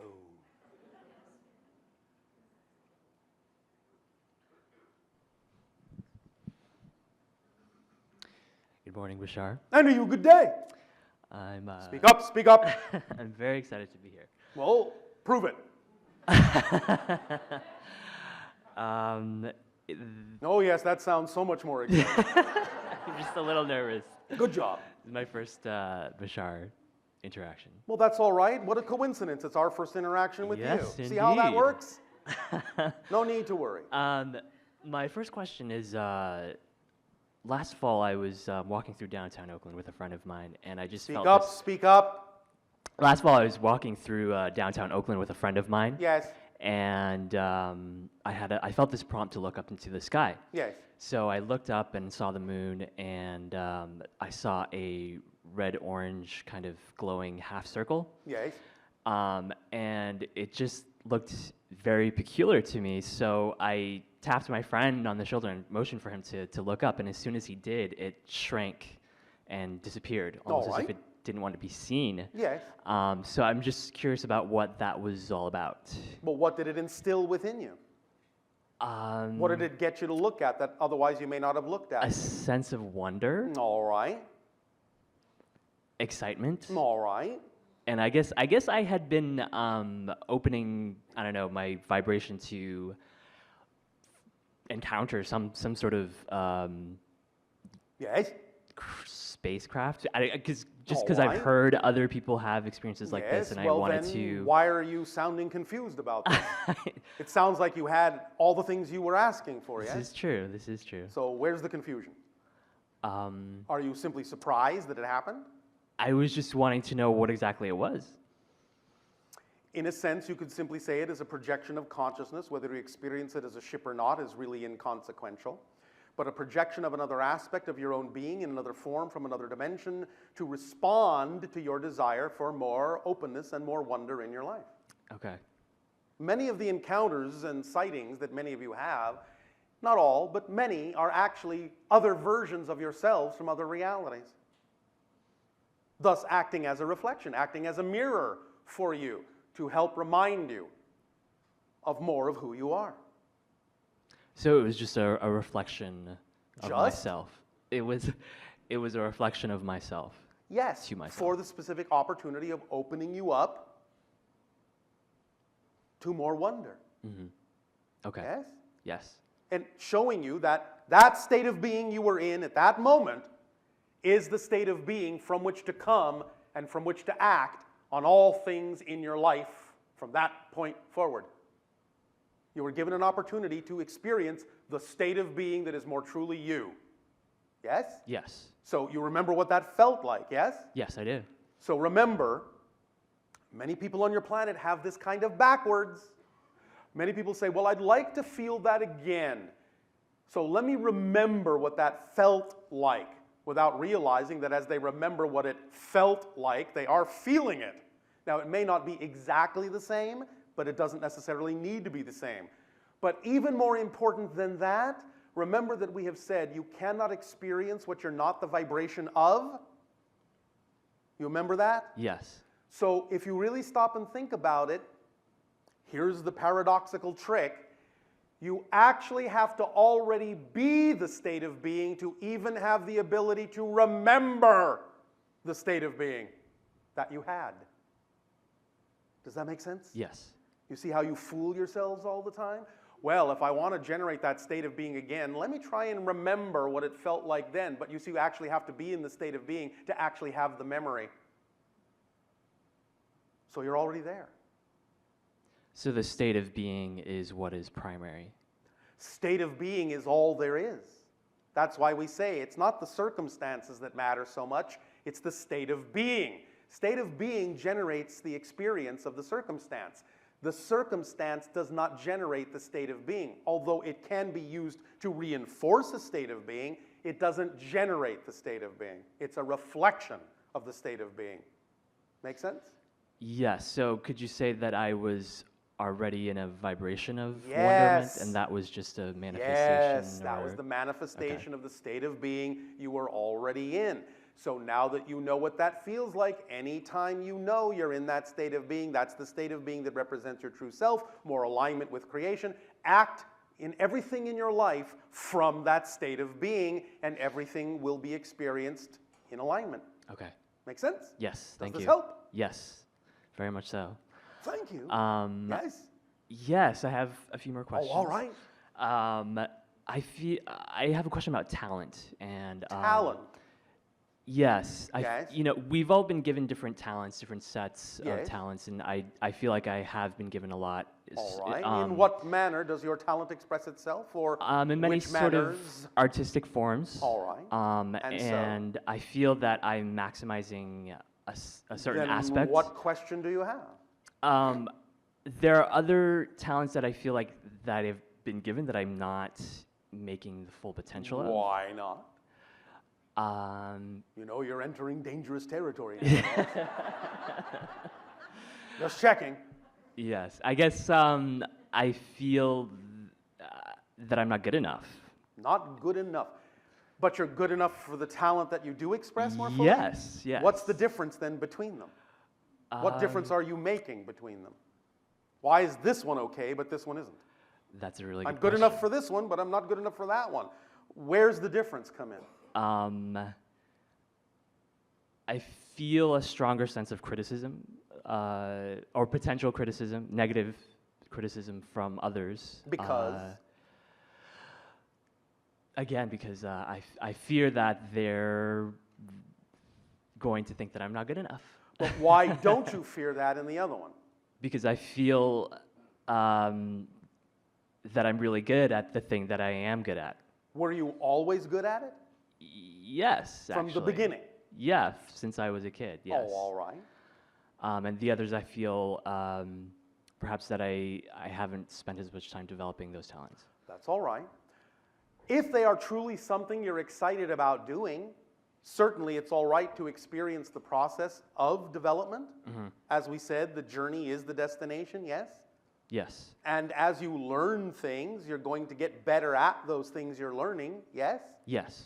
Is there nothing in your life that you didn't know to begin with that you actually learned over time and got better at? Yeah, there are a lot of things that I Well, developed were over you time. afraid what people were going to think about you while you were also learning or developing those other things? No. So because- again, yeah. what makes these so different? Well, Is it that you just didn't care about those things as much? I'm starting to see that I just followed my excitement in the thing that I do professionally. Yes. And that's why I don't feel that sense of criticism and why I feel. And so by having that as a marker, by Yes. having that as an experience, do you feel you can apply that understanding to all the things that you are also developing? Yes, I see that now. All right. Thank you. Because again, really, no one is you. True. And even though people may do things that are similar to you, they will never do them the same. You are unique. So while it's all well and good to be open enough to accept the idea of creative or constructive criticism, as you call it on your planet, of advice, you can always take the time to see if the advice you're being given is something that you can apply to yourself in a positive way. But once you decide that what they're saying has nothing to do with who you prefer to be, that's the end of it. Because they have no ability to criticize you because they are not you. They have no idea how you are going to do something. You understand? Yes. So they actually have no way of criticizing you. And when someone really does criticize in a negative way, they're actually criticizing themselves and just projecting it on you. Do you understand that? Okay, yes. So the issue is really about them, not you. Mm-hmm. If you come from a state of compassion and centeredness, you'll see that. It's their issue, and they simply feel the need to project their criticisms of themselves because they feel a lack of self-worth onto you because they're too afraid to examine that belief within themselves, so they'll use you as an excuse to not have to. Mm-hmm. You understand? Mm-hmm. By trying to make themselves feel more superior to you by letting you be the one that they criticize instead of turning the spotlight on themselves because they're too afraid to. And the reason they're too afraid to examine that issue of self-worth or lack thereof within themselves is because they're afraid that if they investigate that idea, they're actually going to find out that it's true, that they're worth nothing. But it can never be true. That's the secret. It can never be true. Because if it really were true that you were worthless, you wouldn't exist because creation doesn't make mistakes. Mm-hmm. And if you exist, creation must need you to exist. You must, by definition, be a valuable part of all that is, because if it wasn't for you, all that is wouldn't be all that is. without you. If it believes, if it knows it needs you in order to be all that is, and you are worth that much, that creation has created you because creation knows that without you, it isn't all that it can possibly be, why argue with creation about your worth? Because that's what you do when you say, I'm unworthy. You're arguing with creation about your worth. You're saying, oh, you made a mistake in making me. Now, here's another paradox in that state of being. When someone says, oh, I'm not worthy, I am worthless, I don't deserve, they're calling themselves out as being different than anyone else. I, out of all the beings in creation, are not worthy. That makes you actually arrogant. So insisting on a lack of worthiness is actually the most arrogant thing you can do. How's that for a paradox? You follow? Yes, yes. Is this making yes. some sense? Yes. Is this helping? Yes. Well, then we thank you. Thank you. Yes? And my last question, when I was 11 and 12, I went through a clinical depression. How exciting. Yes. And the idea, of course, is to understand that more often than not, when people on your planet define the withdrawing into yourself to find the answers you know don't exist outside you, when you define it in a negative way, you experience it as depression. When you define it in a positive way, because it's a natural act to go where you know the answers are, it's simply natural compression. Do you understand the difference? Compression. Compression. It's a natural thing to compress, to go inward, to find answers you know don't exist outside of you. But when people on your planet say, oh, you're going inward, something's wrong with you. What's wrong with you? You're antisocial. You're shrinking away. You're shutting yourself off. Then, of course, if you buy into all those negative definitions of the natural compression, you will, of course, feel it as depression. So don't define it that way, and it won't be experienced that way. Okay. And having gone through that now, you can understand that certainly that's not something you prefer to experience. Yes? No, it wasn't something that I preferred to if you experience. no longer prefer to experience the vibrational state called depression, or even remember it as something you went through, then understand that by having gone through it, you now know that you don't prefer it. And it has added clarity to you to know what you do prefer. Yes. And now you can label this idea, this experience, if it ever happens again, as natural compression and not experience it in a negative way. Yes. Okay? Well, that leads me to the next part How beautifully, synchronous which of you. is there was a point when shortly after my 13th birthday, I just sort of woke up and I said to myself I was sick and tired of being sick and tired all the time. There you go. And I felt this amazing kind of divine energy enter my solar plexus, and it just filled me up. You felt more of yourself. Yes. Yes. And for the following 3 months, I experienced this intense experience of enlightenment. I was telepathic. I was able to help people when exactly at the right time, whenever they needed. And you still can, and you still do, just in a different way.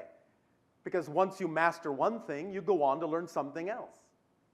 Doesn't mean it's gone away, it just means it's changed its form, that's all. Okay. Because remember, when you raise your vibration to a new level, at first it's all like, oh yes, I feel this, it's different, it's new. You're going to get used to it after a while, yes? And then it won't feel so new, it won't feel so different, but that's all right, because you can raise yourself to another level, then it will feel new again. But it's not that it has to. Okay. It will feel whatever way it needs to feel. Remember that when we talk about the idea of acting on your excitement, we don't mean you always have to be jumping up and down. A state of perfectly balanced, peaceful meditation can also be a representation of your passion. Yes? So it will fluctuate. But don't look at it like this. Look at it like this. You're always going up, even as you go up and down. Yes. You never go down to the same level you were at before. You understand? Yes. Does this help? Yeah, it helps. I think for a number of years after, I sort of felt bad about it because I felt like I had lost. Yes, you haven't Lost lost it. anything. Okay, okay. Stop spending your time and energy judging yourself and adding more resistance and difficulty to something you don't prefer to do. Okay. It's as simple as that. Okay. Lighten up. Remember, the fastest way to enlightenment is to lighten up on yourselves. Yes? Yes. No negative judgment. If you did something you don't prefer, all right, acknowledge it, own up to it. All right, I did something I don't prefer to do. I did something that's out of alignment with who I prefer to be. All right. I take full responsibility. I acknowledge it absolutely. I'm the creator of that. Now, what do I want to learn from that? Who do I prefer to be now? Done! Move on. Okay. You understand? Yes. That's how it works. That's how it can work. Unless, of course, you really enjoy spending more time in the process of berating yourself and judging yourself. And if you want to do that, I won't stop you at all because it's your choice all the time. But if you prefer something else, then by all means choose something else. Okay. It's up to you. There is nothing in existence that can possibly contradict the choices that you make. Nothing. You understand? Yes. Because there would be no point to it. You are the one in charge. You are the one in control. And even if you feel out of control, you're in control of that experience. You can never actually be out of control. You can never actually be disconnected. But you can create experiences of being out of control. You can create experiences of being disconnected. But the paradox and the irony is you have to be in control and be connected to have experiences of being out of control and have experiences of being disconnected. You see the irony? Yes. Does that help? Yes, so it's not a matter then of looking back on it and asking, for example, how can I recreate that? Instead, are you saying that I can look back, I can look forward but and the just idea say, of looking back is something that's happening in the present. Okay. If it helps you to relate to that idea in order for it to give you more ability to clearly define who you prefer to be now, then you can use it that way. But everything exists in the now. There actually is no back. Okay. There actually is no forward. Everything exists here and now. Future and past are illusionary. So it's just a matter of moving deeper into the present It's just a moment. matter of more clarity in defining yourself in the way you prefer to be, in more alignment with who you prefer, who you know you really are. Okay. That's it. Yes? Yes. Simple, yes? I know that on your planet sometimes people find such things too simple and they want to complicate them because they have been taught to believe that if something is not really difficult, then you haven't earned it. It's not worth it. You'll go through enough processes that you absolutely need to go through without having to invent more of them than you need to go through. Believe me, you deserve any amount of happiness you can imagine. But the point is that whatever you believe you deserve is what you'll get. And you're fully in charge of that. All right? Yes. All right, well, thank you. Thank you. Nania, what time is it? It's that time. It is that time, is it not? How perceptive of you. You would think we were wearing a watch. It's that big clock you have over your console, right? Tick-tock. It is time and timing for your refreshment. We will allow you now your refreshment break, and we will resume this transmission afterwards. Enjoy, relax, absorb, refresh.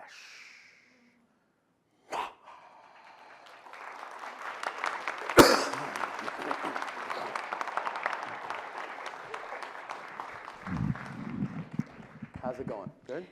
It's going great. Yeah. So we're going to reconvene at 2 o'clock here, and so we just like to wish you all to have a great lunch, and we'll see you in an hour and a half plus.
Or it'll say, let us continue the transmission with your questions if you wish.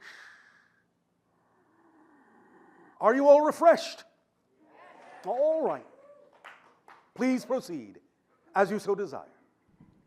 Good day, Bashar. Honor you, good day. Bless you. I didn't sneeze. Oh, well. Okay, so. Well, thank you.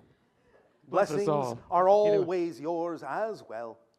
Thank you. So, my question is pertaining to when I was younger, there's a vision that I have when I'm about 7 years old of my great-grandmother. Nice. And I see her when I'm younger and she's healthy, and then as she's dying with Alzheimer's on the bed, you know, I'm connecting with her, losing touch with consciousness and Yes. kind of seeping into, you know, the existence with the person with Alzheimer's seeps into, which is Yes. this, I don't know, it almost felt like she was turning back into an infant or like going Well, back. in a sense, yes. It But was- she's also moving on.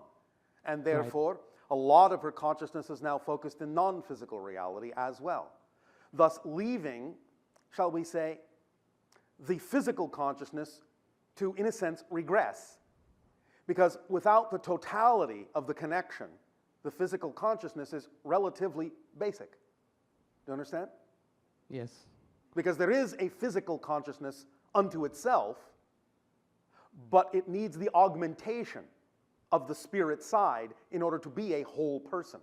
And when the spirit side begins gathering itself back together to continue on that side, without continuing on the physical side, then detachments start happening that bring the physical mind back to the state, at least closely enough to the state where the consciousness first plugged in from the non-physical side. So back to infancy. You understand? Absolutely. And what I'm wondering is when the soul crosses over, Yes. what frame of consciousness is their frame of reality as far as like what are they perceiving in the afterlife? Is it their peak existence on this planet? Like what is it? Can be. Okay. Of course, a lot of it depends upon what strong beliefs they may have had in the crossing. But if they don't have any particular strong belief about what it is they are either fearing they will experience or strongly believing they will experience, then generally speaking, for most people, you will experience a kind of awakening, a kind of heightened sense of who you really are. You know, if you're having a dream, and in the dream it seems very real, but when you wake up, you go, oh, well, that was a dream, but this is who I really am. Dying is like that to some degree for most people. This physical life seems so real to you, but when you die, you wake up and you go, oh, well, that was kind of just a dream. This is who I really am. You understand? Absolutely. And so you have, in a sense, broader sight, bigger perspective, less limitations, less barriers. So you can really see the whole span of the life quite instantaneously, understand all the interconnections, all the consequences of the choices that you made, experience all the effects of those choices, not only for yourself, but for anyone else also involved in the consequences of all those choices, because there are no longer any barriers, any differences, or at least not as many differences between you and another, because now you're experiencing that great connection. Make sense? Absolutely, absolutely. Then you have the broader perspective of all that experience under your so-called non-physical belt, and you can decide what to do next. It can be the experience of a reincarnation, although again, all lives existed once, so reincarnation is just an illusionary experience, real for the experience that it is, but not an accurate description of the mechanical structure of existence in which everything exists at once. Nevertheless, you can choose that experience. You can choose to go on to other dimensions. You can choose incarnations in other civilizations. You can choose basically anything you want as long as your strong belief systems don't hold you to a particular idea. Many people, when they die and cross over with very strong fears or belief systems about what they believe they ought to experience, may experience that both positively and negatively at first when they cross over, because there's no time lag between what you imagine and what you experience in that reality level. But if it is something very, very negative, very difficult, very painful, the idea, if they thought they would experience that for all eternity, is not going to happen, because as soon as they get there and have that experience, they're going to immediately want to back away from it, and as soon as they want to back away from it, they do. And it changes. Does that make sense? Yes, it does. Is this answering your question? It is answering my question. I feel like the heaven place, we all are going to go there. I don't know if that's, I mean, I've heard Well, you in say a that sense, before. yes, everyone goes to heaven, everyone. Right. There's really only one idea of the spirit level. There may be many levels within it, but it's all the spirit level. And you will experience, in a sense, what you bring with you, what you believe is most likely to be experienced, what level you consider yourself at, or what level you prefer to be at in order to explore something, because many things can also be explored in spirit as well as in physical reality. They just happen differently. Is that based on our consciousness as what we have become? Well, it's based on the consciousness you actually are on the spirit level, because as I said, it's like waking up from a dream and remembering, oh, this is who I really am. That was a dream. So the idea is that, yes, you can bring with you some of the experiences you've had in physical reality and add them to the totality of who and what you are, but it will make up, in a sense, a relatively small part of what you are as a greater being. It will be one experience under your belt. In the same way that you may have gone through many different grades in school or had many different jobs on earth, well, all of those experiences add to who you are. But nevertheless, the greater you is who had all those experiences. And so it's still happening to you. You're still bigger than all those experiences, even though they have added to you as well. Does that make sense? Yes, that's amazing. Are we sharing the same God in this universe, or are we in a multiverse? Can you help me as far as that? Well, ultimately, there is only all that is, which is what we are referring to in the way you call it, God, Creator, so on and so forth. It's all that is. Now, there are different divisions of that, so you can say, yes, there's a universe. There can be a large-scale oversoul entity that you might call the God of that universe, but that's still an aspect of all that is. Does that make sense? It does. It ties into my final question. Yes. So I've experimented with dimethyltryptamine. Oh, all right. The vision I got was I had alien contact, entity contact. Yes, that will happen at a certain frequency with that particular substance. Of course, I also feel like I had a vision of what heaven might be like. I don't know. All right. Well, what was your vision? Just every colors I've never seen before, Yes. shapes I've never imagined, Yes. and just beauty all around. Yes, well, that's quite common. Of course. Because again, you're dealing with a different level and you're dealing with more of yourself. You're not really experiencing the idea of negativity in that way. Even though you are aware there is still the possibility of polarity, you're not experiencing it in the way that you do in physical reality. Okay. So by being more in alignment with more of yourself, you're going to experience that beauty. And yes, on the spirit level, there are such things as colors that your physical mind can't even imagine. Right, and I had a vision of Ganesh, and there was a male and female. The entities were spinning galaxies and throwing them back and forth, and it looked like a creation of... Well, yes, this is an archetypal level of the aspect of creation of all that is. You can express it in any way you want. Every archetypal expression is its own autonomous consciousness, yet it is also simultaneously just another projection or an aspect of all that is. Thank you so much. Well, thank you.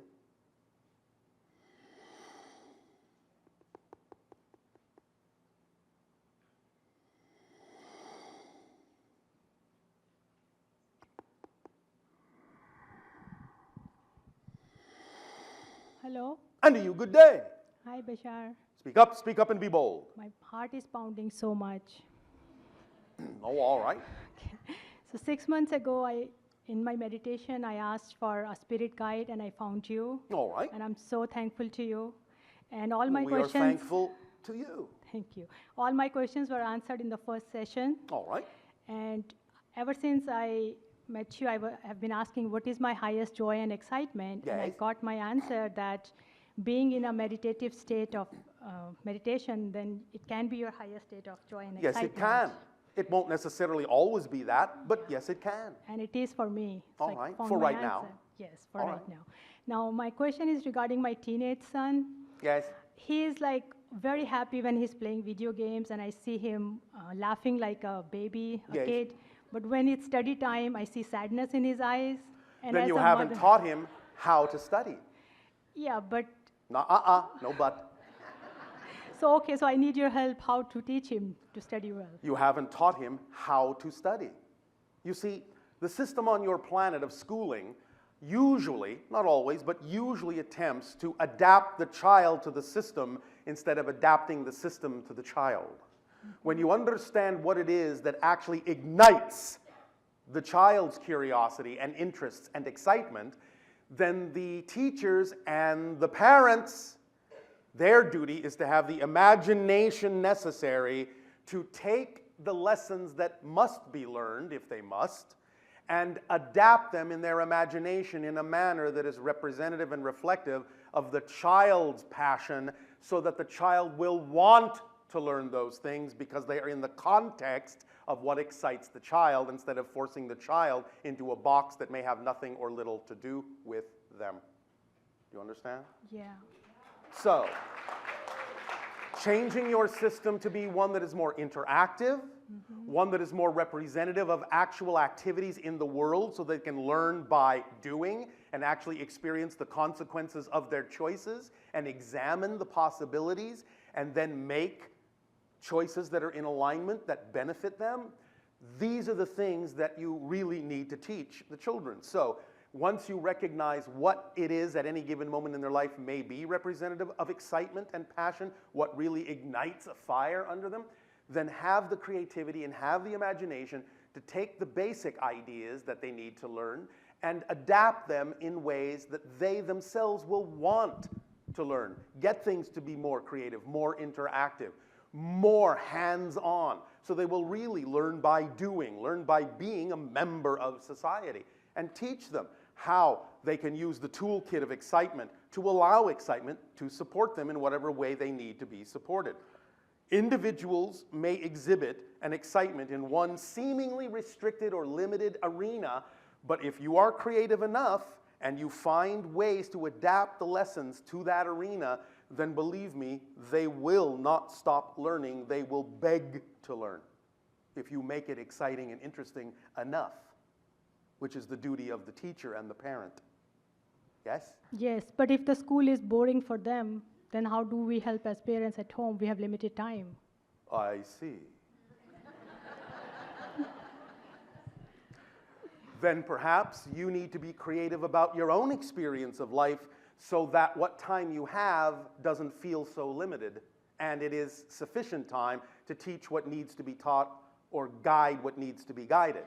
Again, I'm not just saying you have to use your creativity and imagination toward the child, you have to use it toward yourself as well, to rearrange your own life to be representative of the idea of joy.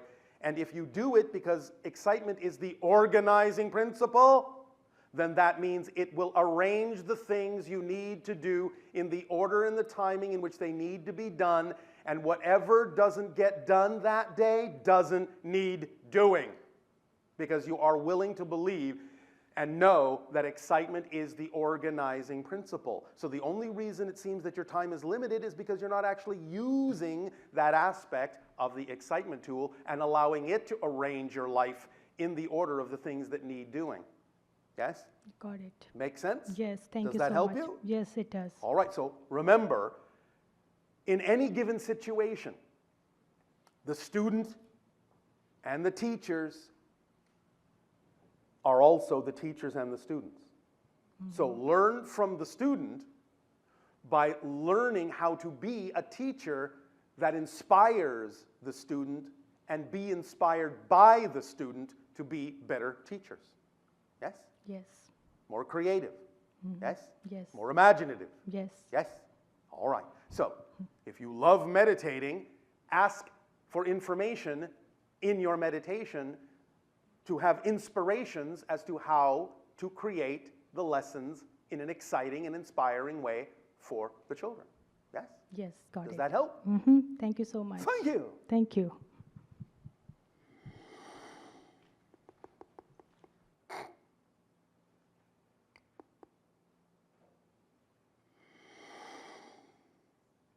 Bashar. And you, good day. I'm Lisa.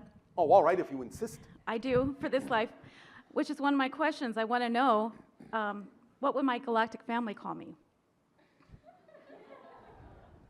Well, for now, they would call you Lisa. So am I known by any other name that you'd be able to Of course. But in the greater sense, yes. But you, no. You are Lisa. So it depends on what you mean by you. Yes? What level of you you're talking about. Okay. There are levels of you that have no names at all because you don't need them. There are other aspects of the greater being that you are that obviously have other names, just as you have a name, but it depends upon what level you're talking about. Yes? Okay. But you are Lisa. I am. And you've never been anything else. Ever. Okay. Yes? Yeah, I love that. All right. Well, then So- why'd you ask? I was just wondering, I thought there'd be some special name I had or something like that, but What's wrong with Lisa? nothing. I love my name. I would like Not more names, special though. enough? No, I would just like more. Why? I don't know. Yes, you do. Okay. Why? I think it's something that I'm used to. A name is probably something unique for me. Well, of but course. maybe it's really about the energy behind it. Yes. Would you prefer another name? Not in this life. Well, then, why ask? Okay. You see, path of least resistance. Okay. If the name you have works for you, why look for another?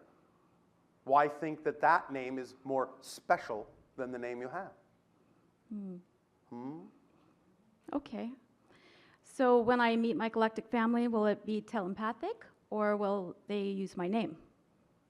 It may be both. Okay. I have a couple of light questions and one I'd really like to delve into with you. Yes. One is, I want to know if this is a chip in my hand. No. It's so much more exciting to think it's a chip.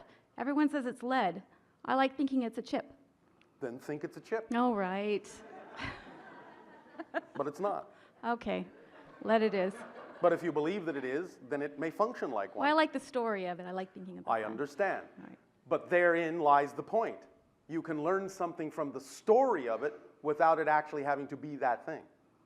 Yes? Okay. Yes. It can be a stand-in. It can be a symbol for what it is you need to get out of the story itself. Make sense? I think so. About 6 months ago, I was driving on a road. One moment. Notice she didn't ask if there was a chip somewhere else. So do I have a chip anywhere else in my Too body? late. It's Moving never too on. late. Okay. So about 6 months ago, I was driving on a road that was isolated. Yes. And in my path, there was nothing wrong. A truck was coming the other way. Yes. And as it passed me, I felt this huge surge of energy that came through my car, through me, through my body, and out of the side of my eye, I even felt, or I thought I saw, my windshield bow out. Yes. What was that? It is a representation of what we have said is one of the increasing and accelerating symptoms of fourth density reality, where time and space becomes more malleable, more flexible, less rigid. So you took that moment in passing to sort of pass through, to sort of shift in a way that you were viscerally aware of instead of being unconscious about it. Okay. And you started to physically experience the result of a shift, to pay attention, to be aware of the shift itself, It was awesome. the actual shifting process, and seeing and experiencing how flexible, malleable, illusionary, and unreal physical reality actually is. Was that fun? Yeah, it was really fun. Yes, all right. And reflecting on it for 6 months Oh, has all been right. fun, so hearing that from you is fabulous. The question I'd really like to delve into is I believe that everything is possible. Well, everything is possible. That doesn't mean that everything is relevant for your life. Okay, so It's a big difference between what's possible and what's probable. Okay, my highest excitement Yes. in thinking, I love the magic of my life. I have Yes. great magic. And Is this there a year- but to that? No, not at all. All right. It's just more to the story. All right. So this year, I've been manifesting like crazy. It's just been coming in, and You're always manifesting something. Yeah, but all the things I desire All right. and all my dreams are coming true. All right. So, And so?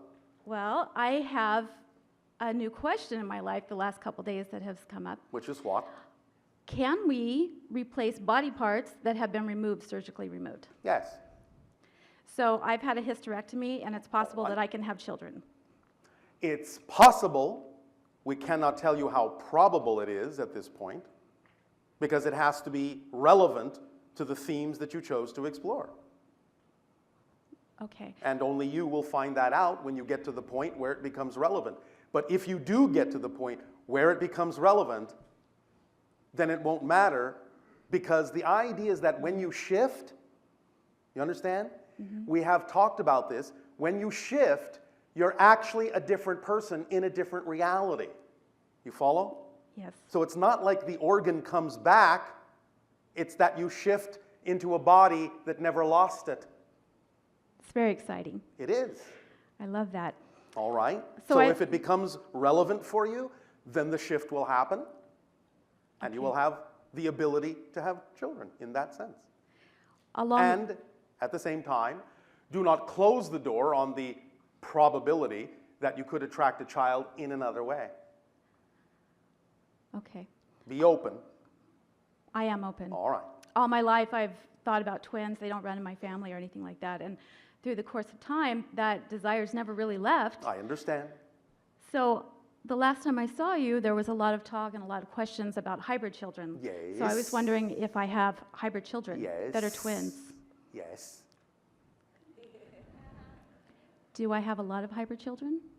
A lot is a relative term. More than 5? Yes. Okay. When you scan bodies, when you scan our energies, what do you look for? For whatever stands out, because that's what needs discussing. Can you scan me? I have been. It's not something I just start doing.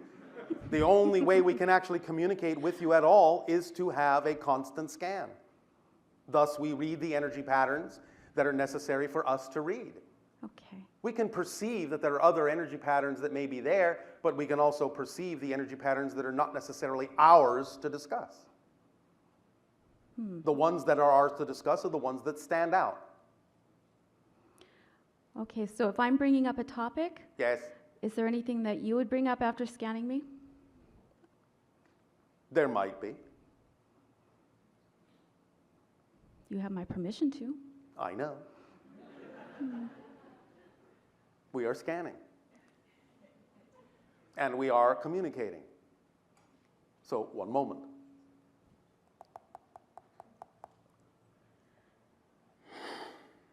Are you going to take a trip to a mountain soon? I've been thinking about a mountain, Where? Mount Shasta. Yes. Then go. Okay, For you may have a realization there that will assist you. All right? done. All right. Thank you. I have one more. I really want to understand my interest in frequencies lately, and especially when I'm discussing a topic with you about something that could be miraculous, in a sense. I want to know about 528 hertz. That is not for us to give you. But when you go to Shasta, you may find the answer you seek. Okay. All right? The frequencies, do they need to be played in their pure tone for them to work for healing? Go to Shasta. You're incredible. You're so funny, and I appreciate you so much. Thank you so much. Our unconditional love to you as well.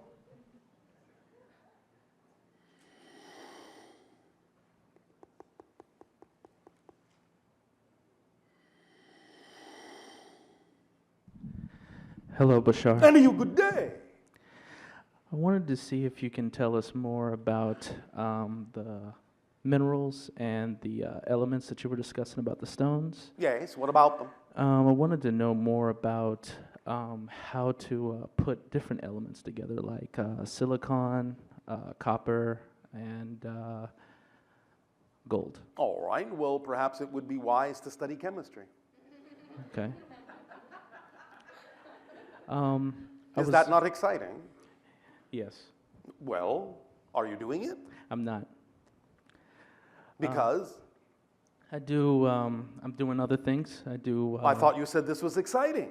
Well, the vision that I wanted to use it for Yes. was to learn more about technology. Yes, well. Wanted to get more information. Did the technology just leave you? Kind of. Yes. All right. Okay.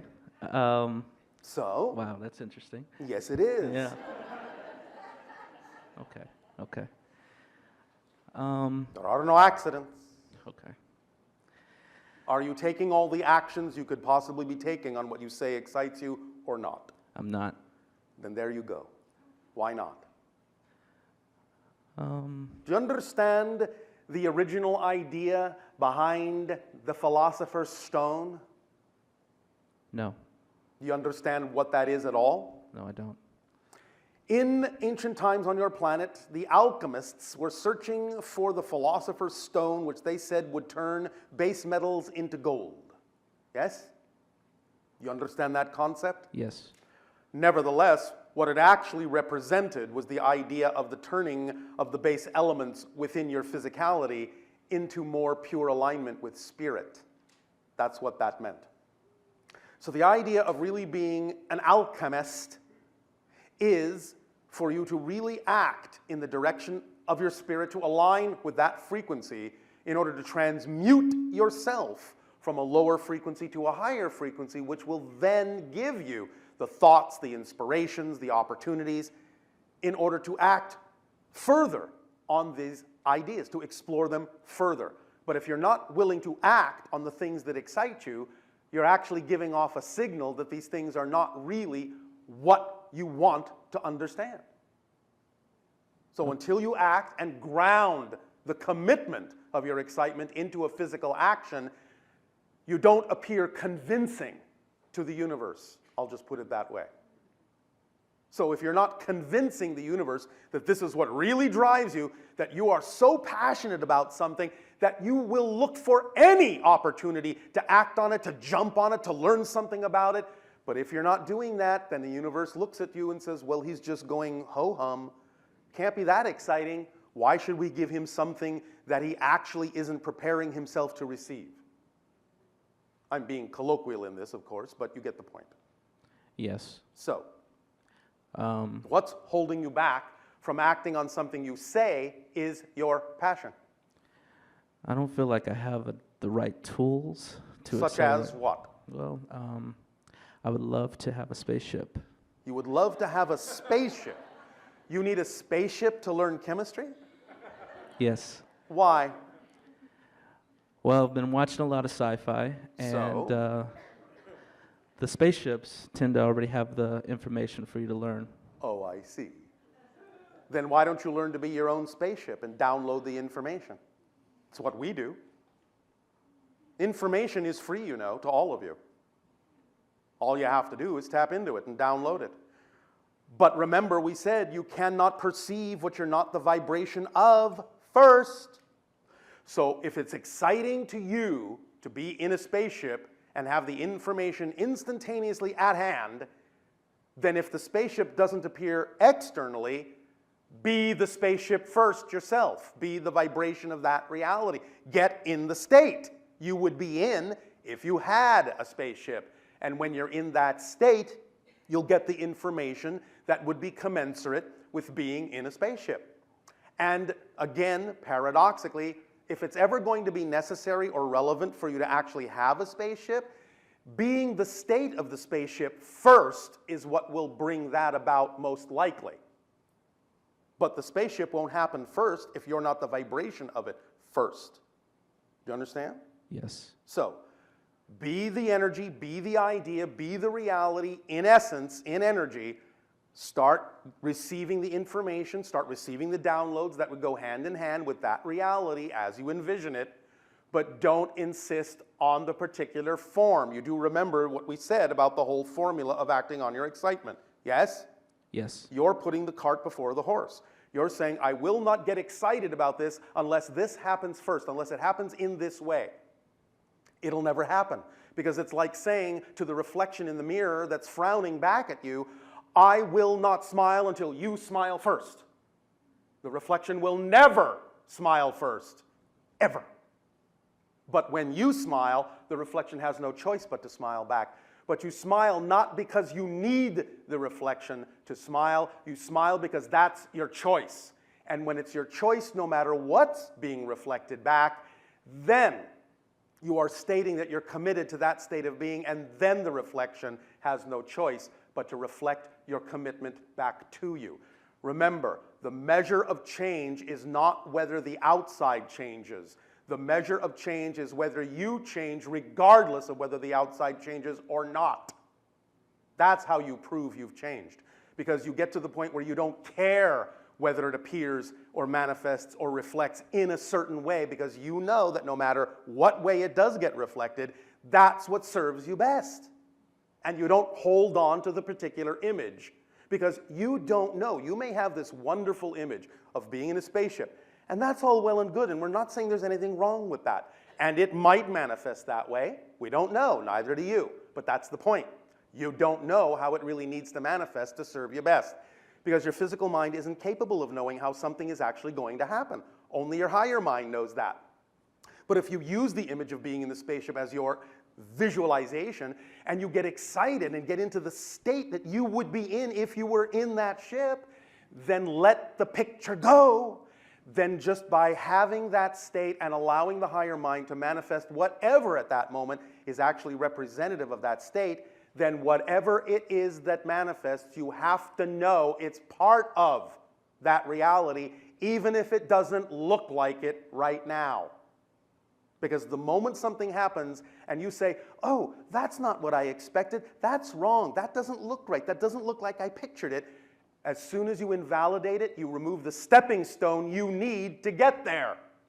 You have to validate everything that happens and get from it the positive benefit that it can give you by giving it a positive meaning, even if your mind can't possibly comprehend how it could be connected to your excitement. The fact that it might contain excitement lets you know that it is. And it is connected to every other expression of your excitement. Remember, excitement is a complete kit. Driving engine, organizing principle, path of least resistance, and the thread that leads to all other expressions of excitement. So don't insist on the form, insist on the energy. Be the energy state. That's all it takes. Let the form take the form it needs to take. Is this making sense? Yes. Ship to ship? Yes. All right. Thank Remember, our ships are extensions of our higher minds. That's why we are actually capable of communicating with them. They are linked to us because they're actually a physical expression of our own higher minds. But we had to know that before we could make them. Make sense? Yes. We had to be in that state before we would attract the information that would teach us how to make such a thing. It's that simple. Does this help? Yes, it does. All right. Bashar, with Yes. the permission slips for you on having the spaceships, you Yes. have crystals. Yes. What type of crystals? Well, the ship is a crystal. Okay. The ship is a grown crystalline form. We grow our ships as crystalline forms on an energy template of a certain frequency, of a certain shape. When the nanotechnological metallic crystalline form is grown on that shape, in that template form, it can take no other shape. That's why the skin can be very thin and be absolutely undentable unless it's overpowered by an incredibly powerful force, many times greater than the actual energy used to construct the ship. So it is a crystal, and we are in it, in a sense. Does that make sense? Yes, it does. All right. Thank you, And Bashar. anything else? No, that's it. Then thank you, and you may ship off.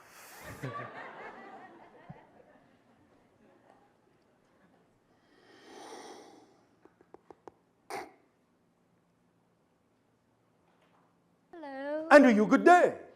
I have a couple questions. Yes. I want to start off with ever since I can remember, I always wanted to help children grow in the most positive way possible. All right. Is that something you're now doing in your life? Yeah, I'm tutoring kids to get to their reading grade level. And Is then, this exciting for you? yeah, it's a little bit challenging, but it is There's exciting. nothing wrong with a challenge. Challenges are not negative. Right, and I'm going to school to be an elementary school teacher. All right. I've observed high school and then middle school, and I really just felt a connection with elementary. And I want to be a teacher, but Yes. going into working with the system, and like you were saying earlier, how Yes. Then yeah. either find another system that's more commensurate with what you prefer, or create a new system. Right. And Yeah. I would love to do that. Then do it. Nothing is holding you back but the reasons you invent for yourself. So I have 1 year left to get a child development degree. If you and- insist that you need it, yes. Right. And It's your belief system.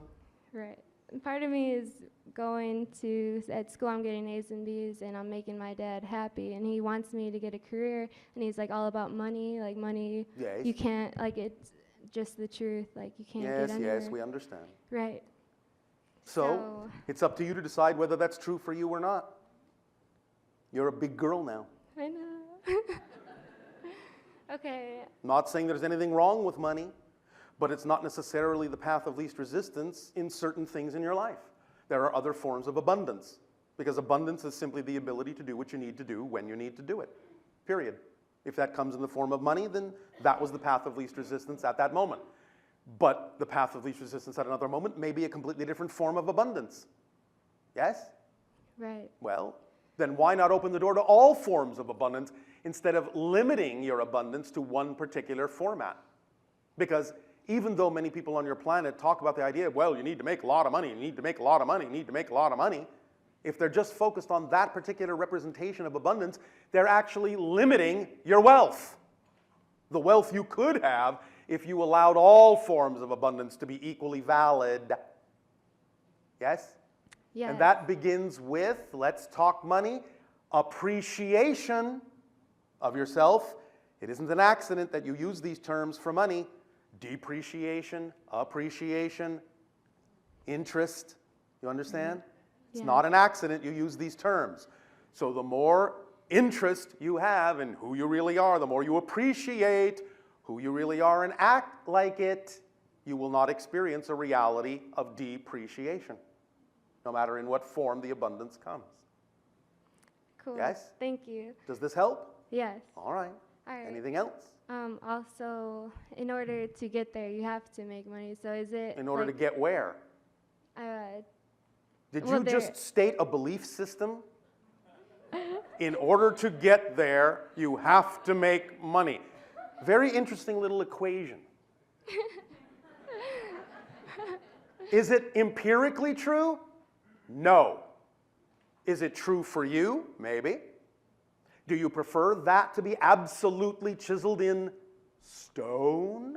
No. Not necessarily. Can your imagination come up with any other way you might be able to get there without necessarily having money? I'm not saying money wouldn't be the way, but you don't know that yet. So why limit yourself? Can you imagine another way of getting there without money? Yes. What would that be? Name one example of getting there without money at all. Come on, use your imagination. My boyfriend does music, he beatboxes, and I hula. I don't know, do that for money? You're not paying attention to what I asked you.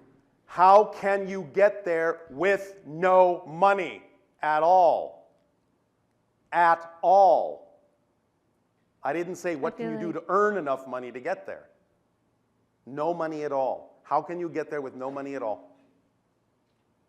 Zero. Right. Come on, use your imagination. Then I'm already there. I don't know. You can put it in practical terms. How can you get there with no money at all? Yes, it will help if you have the vibration that you are there. That can be the magnetic attractor to attract the circumstances that can physically get you there. But I'm asking you to exercise and stretch your imagination a bit here. If you're going to be a teacher, you better have more of an imagination than this. Do you understand? Yes, I All do. right. I'm sorry. Shall I give you an example? Sure. Oh, all right. Many of you have heard us tell this story. We will tell it briefly now. A friend of the channel's was a photographer. Passionate, passionate, passionate about taking photographs of the sacred sites around the world. Didn't have a dime. Didn't let that deter her from staying in the state of her passion. And because she stayed in the state of her passion, she had a thought that would not have come to her had she been in any other state. Remember, you can't perceive what you're not the vibration of? Yes? Right. All right, so the thought she had, we understand. Most people on your planet would say, that's crazy, that will never work. She didn't let that deter her. She stayed in her vibration of preference. And the thought she had was, well, I don't have a dime. I'm passionate about going around the world and photographing all these beautiful sacred sites. I'm going to go to the airline and I'm going to ask them to fly me around the world for free. Crazy? What do you think? It seems so. Seems so, only by the definitions you've been taught. Right. Yes? Yes. She still knew that any kind of request still involves the idea of a fair exchange, an equal exchange, yes? Yes. I'm not just saying you're freeloading. I'm saying there always has to be some form of exchange. But nevertheless, again, staying in that positive state allowed her to suggest an equal form of exchange. She went to the airline and said, I would like to ask you to fly me around the world for free to take pictures, beautiful pictures. Look, here's some of the pictures I've already taken. Aren't they gorgeous? Yes, they are. I would like you to fly me around the world for free and take pictures of these gorgeous sacred sites. And in exchange, you may use the photographs in your brochures to attract tourists to your airline. Deal, they said. And not only did they fly her everywhere for free, they paid her, put her up in the best hotels, fed her the best food. She lived like a queen, didn't spend a dime, made money, got her dream. Now, is your imagination that strong? Is your imagination that big? That's the question. Are you willing to be bold enough to believe that whatever it is that excites you the most, there is always going to be a way, and that way may have nothing to do with the way you've been taught? Is your imagination capable of stretching that big? Yes or no? Yes. Thank you. Most definitely. Thank you. Then be in the state and see what comes up. And if it sounds crazy, then allow yourself to go, the crazier, the better. What is it that many people in some of your old movies always say? That's just crazy enough to work. You know, there's a positive crazy as well as a negative one.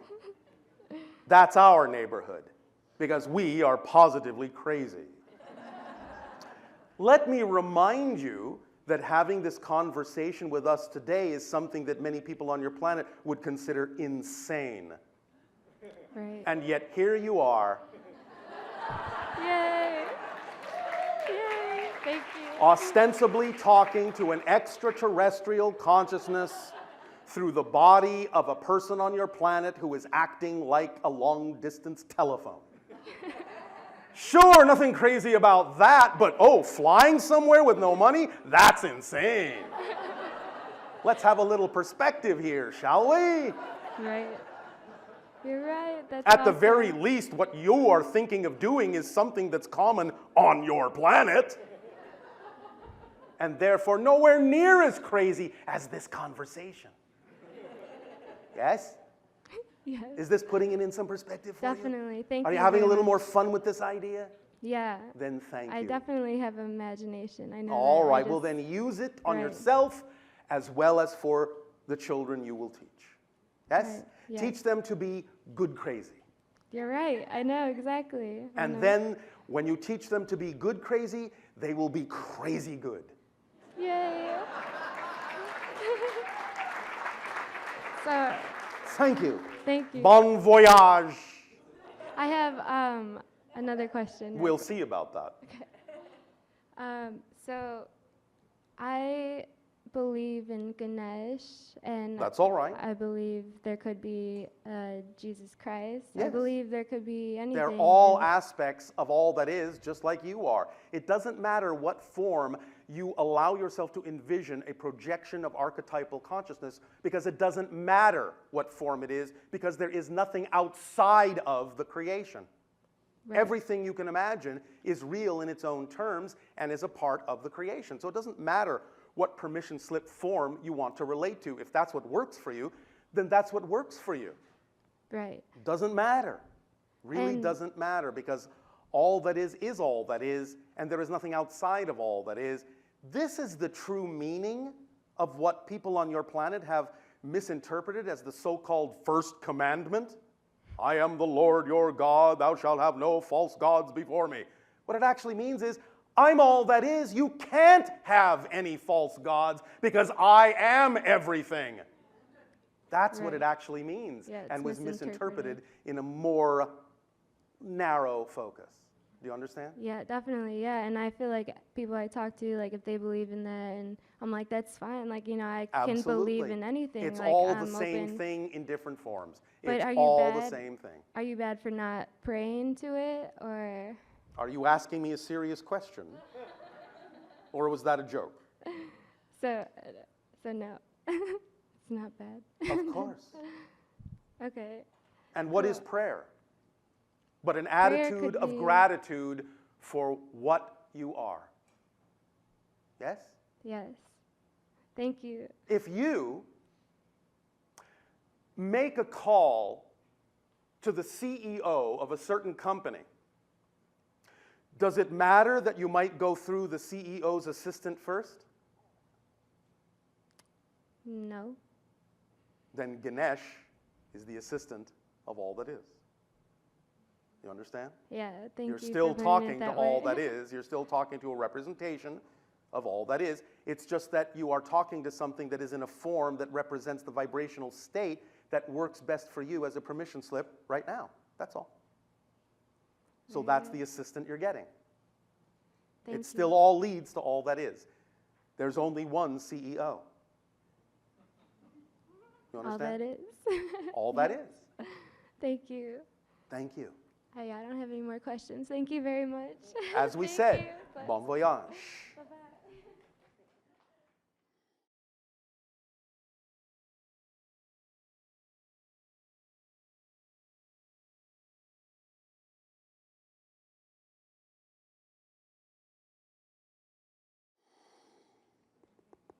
Hello, Bashar. And a you good day. Thank you for being here. Well, I'm not there, but thank you for the sentiment. I'm interested in the flat crystals in between the standing stones and Yes. how they function, how they transduce the information from the stones into your sense of knowing and understanding. Because of how they're tuned. And the flatness. Yes. How big are these crystals? On our planet, Yes. they are taller than I am. Uh-huh. You understand the standing stones in your Stonehenge and how tall they are. Yes. Well, they are not that tall, but they are almost that tall. About 3/4 of that height. And do you cut them into those shapes, or how are they formed? In the past, they were cut into those shapes because they were created a long time ago before we had the technologies we have now. It was still a relatively advanced technology, but the idea is that, remember, we had a head start.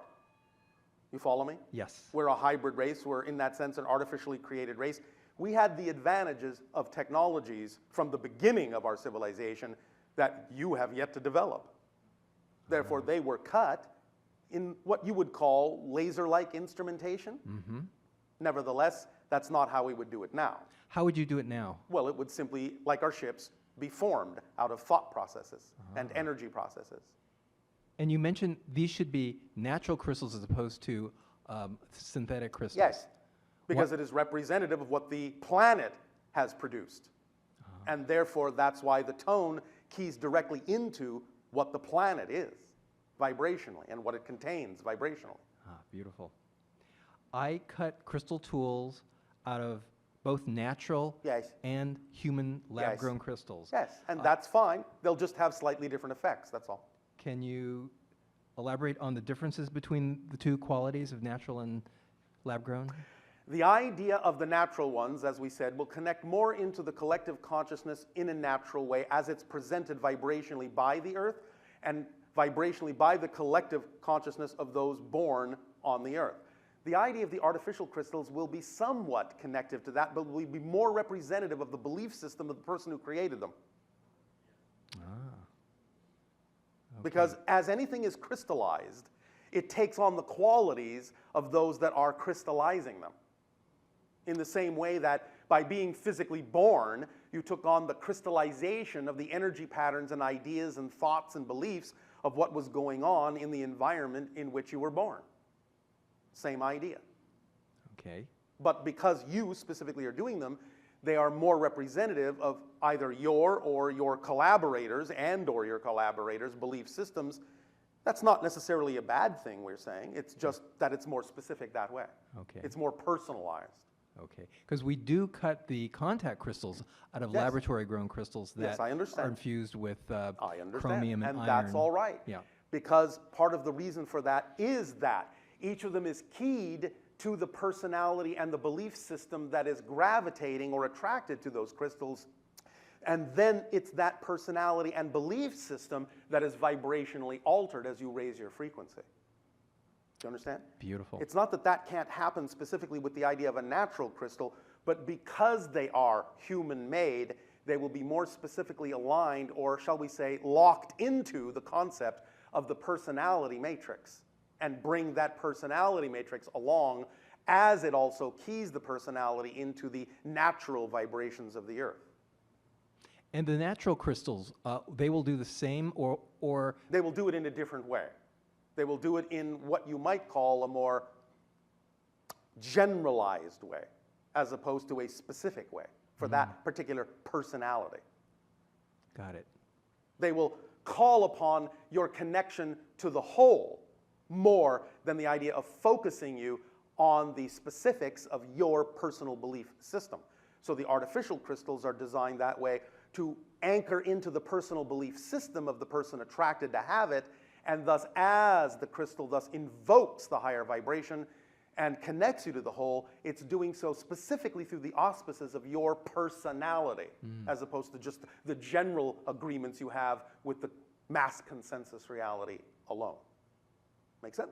It makes sense. Now, we're not saying there's no component of your personality, because obviously when you are attracted to a crystal, you're attracted for your own personal reasons, and that does involve some aspect of your belief system. So we're not saying it's completely devoid of that. Yes. We're just saying this is two different styles, two different systems, but there's a slight difference in heightened precision with respect specifically to the personality structure within you that gravitates toward the idea of the man-made crystal, so to speak. On a molecular structure, Yes. They're both basically the same thing. One is hundreds of millions of years old, the other is brand new. So one Yes. has more of information storage in it already.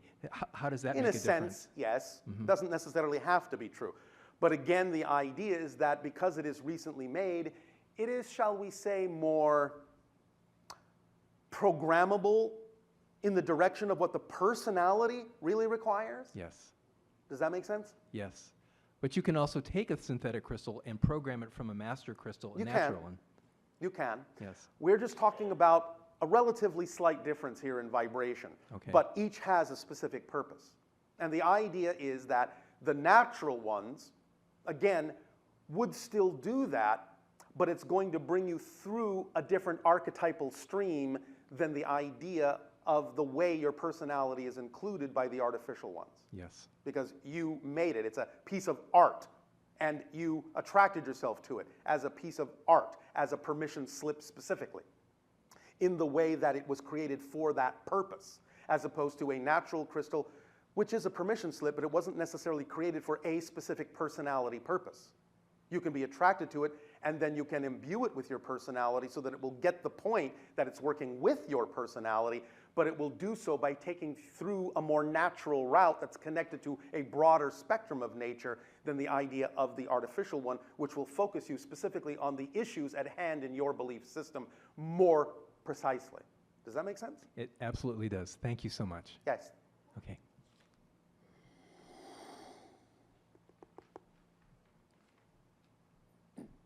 Hello, Bashar. And to you, good day. This is crazy good. Yes, we agree. So, my question is about giving and receiving. Yes.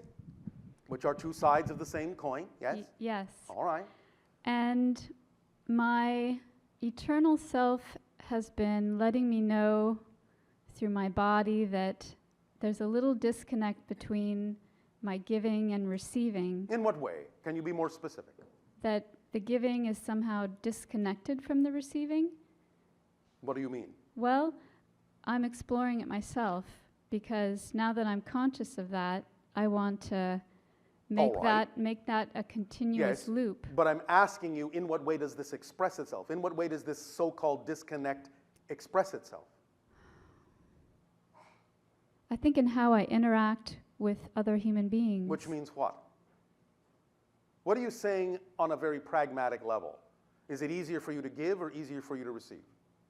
It's easier for me to give. It is? It's not easy for you to receive. That's what you're saying? Just making sure that you're clear on what you're saying. You're saying you have an easier time giving than receiving. Is that clear? Is that what you're saying? Yeah. All right. Then the paradox in this is that you actually have a difficult time giving. You know why? Uh-huh. Because you're not willing to give others a chance to give. If it Uh-huh. makes you happy to give, don't you think it makes others happy to give?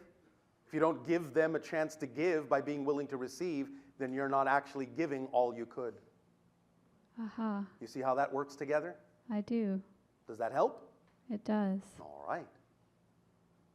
I'm also feeling like the stones have a lot to say about this back They and do. forth. And I want to Then talk to go them on a about it. journey with the stones and explore the idea of giving and receiving from the stones' point of view. Excellent. All right? Okay. Anything else? That's it. Thank you. Thank you. For giving and being willing to receive. Yes. All right.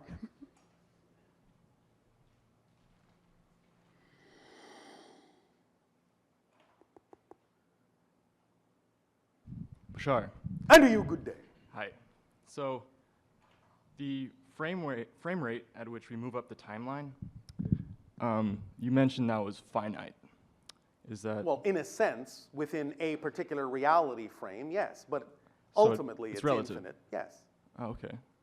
But it depends upon the reality frame. It's finite within any given reality frame, but in all reality frames, it's infinite. Okay. So for this physical reality, would it be the atomic oscillating frequency?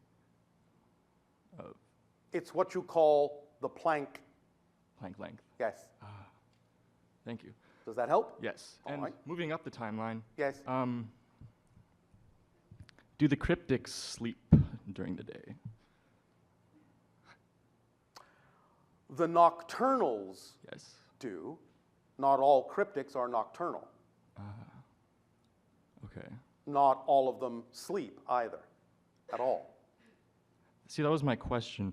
So because they're nocturnal. Yes. The nocturnals are nocturnal.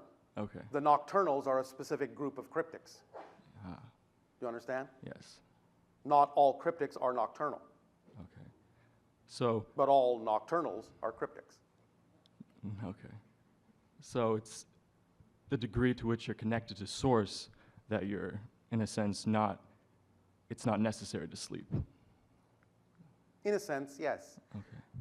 When you understand that physical reality is a dream, then you are awake in the dream, and it simply doesn't occur to you to go into another state.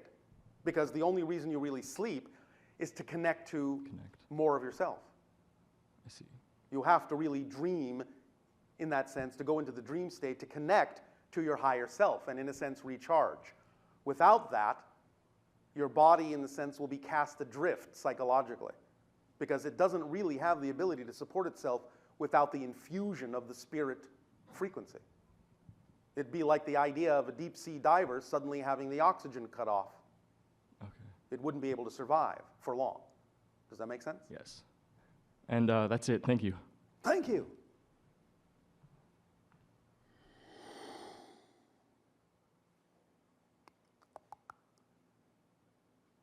Hi, Bashar. And to you, good day. Good day. I've heard you speak in the past about habits and addictions. Yes. In the sense that once you recognize the pattern, it's a choice and no longer a habit. Once you recognize you have a habit, you have a pattern, it's no longer a pattern, it's no longer a habit. From that point forward, if you keep doing the same thing you say you don't prefer to do, it's because you're choosing to. And if you are choosing to, it's because your motivational mechanism is making it appear that the thing you say you prefer is not the thing you prefer, and making you perceive that the thing you don't prefer is the thing you prefer. So you would have to find out what those definitions are that are attached to those things in the polar opposite way in which they naturally would be, and change that orientation back into the way that's most aligned so that you can then do the things you prefer and not do the things you don't. In other words, figure out what I believe to be true about not having this addiction or habit. First, you have to figure out what you believe to be true about yourself in relation to any situation in your life that would allow you to trigger into the negative definition that results in the addictive behavior. You have to identify what that definition is. It usually has something to do, though not always, but usually has something to do with your own issues of self-worth. Yes? Yes. All right. Okay. So when you find out what those definitions are you're buying into that are really out of alignment with who you prefer to be, you will see that they are nonsensical and illogical, that you pick them up from other people, that they have nothing to do with who you really are, and when you really come to terms with that, you will drop them. And as soon as you drop them, you'll reorient yourself and you will choose to do the things that are in alignment with who you really prefer to be. It's about the idea of getting in touch with your own self-empowerment, of understanding that you are completely in charge, completely in control, completely self-empowered, even when you're creating experiences of disempowerment, and even when you're creating experiences of disconnection, they're just experiences. They're not empirically true, because you have to be connected in order to have an experience of disconnection. You have to be empowered in order to create an experience of disempowerment. Once you understand that, once you really take that in and take it to heart, then you won't need to express the illusion of disempowerment. Does that make sense? Yes, it does, and it leads me to my next question, which is, I understand the process of disengaging a limiting belief, and once you recognize its absurdity, it's no longer... Yes.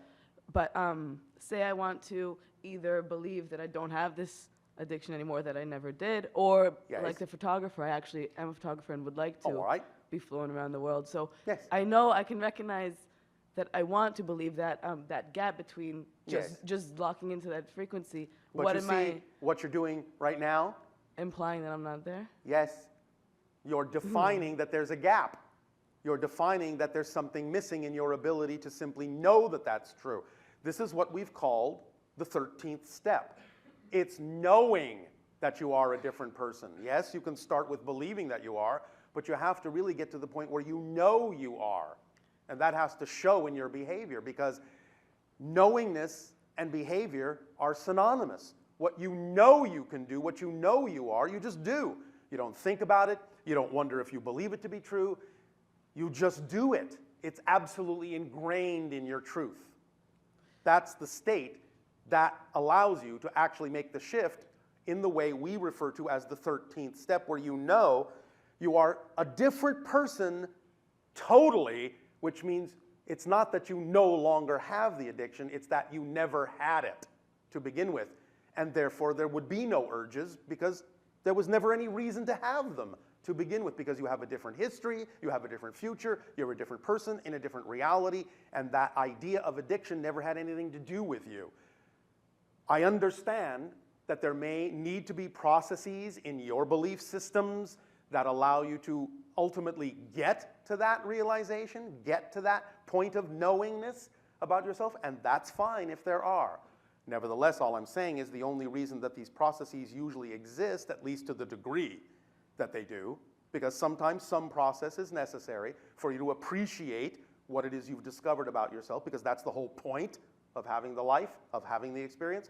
But nevertheless, sometimes many people on your planet, because of negative beliefs, will take these processes much farther than they need to be taken. And the idea is, as soon as you make a differentiation, as soon as you lay down the law, this is a difficult thing to do. There's so much of a difference between the idea of believing it and knowing it to be true. As soon as you lay down the law and create the need for the process, then you have to go through the process. But if you really, really understand what we're saying about the nature of existence, and you know that you don't need a process beyond a certain point, then you don't need to experience it beyond that point. Is this making sense? It is. So it's more of a decision than acting as if, even, because in the acting as if, there's a kind of... Absolutely. It is an absolute decision. And it is beyond acting as if, because it is knowing that it is. Now, if you get into that state and you find you are still choosing the things you don't prefer, all that tells you is you haven't actually found the foundational definition yet. Keep looking. Because you might find secondary definitions. You see, here's the thing about belief systems. Belief systems, and in particular, you'll notice this with negative belief systems, they are designed specifically to do anything in their power to make it seem as if the belief can't be changed. That's the nature of a negative belief. It has to obfuscate, it has to hide, it has to trick, it has to lie to you. Do you understand? Because if you really allowed yourself to understand the truth, you would never buy into the lie. This is actually what the phrase means in your religious context when they say that the devil is the father of lies. Negative beliefs lie to you about who you are. They have to keep you believing in them. Because if they let you know the truth, you would never accept what they're saying. And you would never buy into that reality. So negative beliefs are the fathers and mothers of lies. Do you understand? Mm-hmm. So anytime you have that self-doubt, self-depreciation, anytime you have that whisper in your ear, you're not good enough for this, this will never work, this is harder than it looks. Lies. All of them are lies. Mm-hmm. Learn to recognize that. And as soon as you go, wait a minute, that's a lie, it's not empirically true, then you're free. Do you understand? But you have to recognize that those are lies. Does this help? It does. So simply in recognizing that they're lies implies that I see the truth because I can see the lie. Yes. And so there's no more to be done. That's it. So it's more about recognizing the absurdity of what doesn't serve me than trying to, or not, trying. That's but one way, and it's a very powerful way, yes. Okay. Does that help? Yes. Why, thank you. Thank you. Our unconditional love to you. Why? Because you deserve it. Thank you. And you didn't have to do anything special except exist in order to deserve unconditional love. Because it's unconditional love that created you. You're made of unconditional love. That's what you are. It's the vibration of existence itself. That's how you translate it in your reality. Unconditional love and support and allowance. That's how you translate the vibrational frequency of existence itself. So you are existence. You're made of existence because there's nothing else to make anything from. So you are unconditional love. We would suggest that it would be perhaps to your benefit to start loving yourselves unconditionally. And so represent more clearly who and what you actually truly are. It really is that simple as recognizing the difference between who you are and who you're not. It's really that simple. Greetings, beloved Bashar. And you good day. How are you doing this day? Perfect, and you? I want to let you know I'm so appreciative. I count you as one of my teachers that have been an integral part of my journey of reconnection and remembrance. All right. We thank you, and we thank you all for being our teachers as well. Thank you so much. I also want to mention that last May I was diagnosed with an aggressive cancer. All right. Was that exciting for you? It was a wake-up call. All right, that's exciting. I understand the symbolic meaning of what was going on, and it helped me to change my life. Thank you. But also, I took your advice on the cancer cures, Yes. and in 3 months, I had no cancer. There you go. So I want to thank you for that. Thank you for allowing yourself to transmute and shift yourself to a version of yourself that never had it. Yes, I understand. All right. The questions I have are regarding my dreamscape. Yes. Do I have hybrid children, and do they appear to me in my Yes, dream yes. state? I thought so, because I see a little boy and a little girl, Yes. and when they leave me, I'm always sad, and I'm always You in don't need to be protection sad. mode. You don't need to be sad. They are never really gone. But they know you have business to do, things to take care of. So they will simply go into a modality where you're not distracted. That's all. I see. They're still around. I see. And I also see light sprites. What is that? As you expand your consciousness, many of you will start to connect into nature in a way where nature spirits will become more visible to you, because there are archetypal projections of consciousness that represent themselves in the form you call nature spirits. And therefore, some of them will become visible to you because you have increased your sensitivity to those frequencies. That's all. I see. Interesting. In another dream I actually had contact with a spaceship. Yes. I dreamt it was in the evening. Just with the spaceship, no one in it? No, it came to me and it was saying hello. All right. And I was filled with this delicious warmth of knowing that I was just ultimately loved. Yes, that's how we feel inside our ships all the time. And then I went on a trip in an old buggy. It's like I was going through time. Yes. And I in a don't, sense. you know, it was like the 40s, and I was with a group of people. Yes. And then we arrived at a yurt, and I went inside the yurt, and there were African drums drumming, and it just reminded me Sounds like fun. of the 70s. And I looked in the mirror, and I was transforming. I was getting younger and younger. Yes. I was getting excited. all right. And I was going to take off my clothes to see my new body. Yes.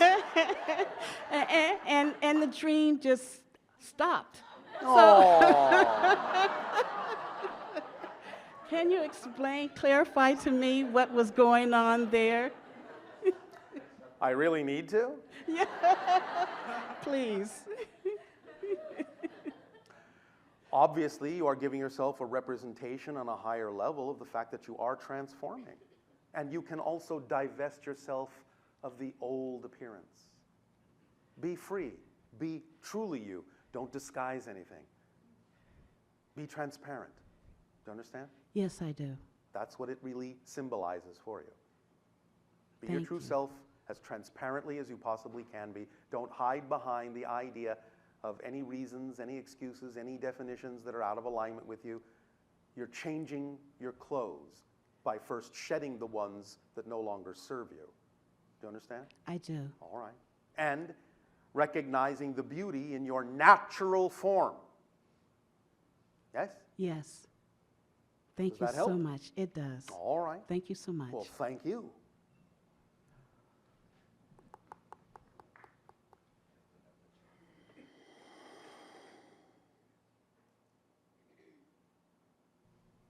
Hi.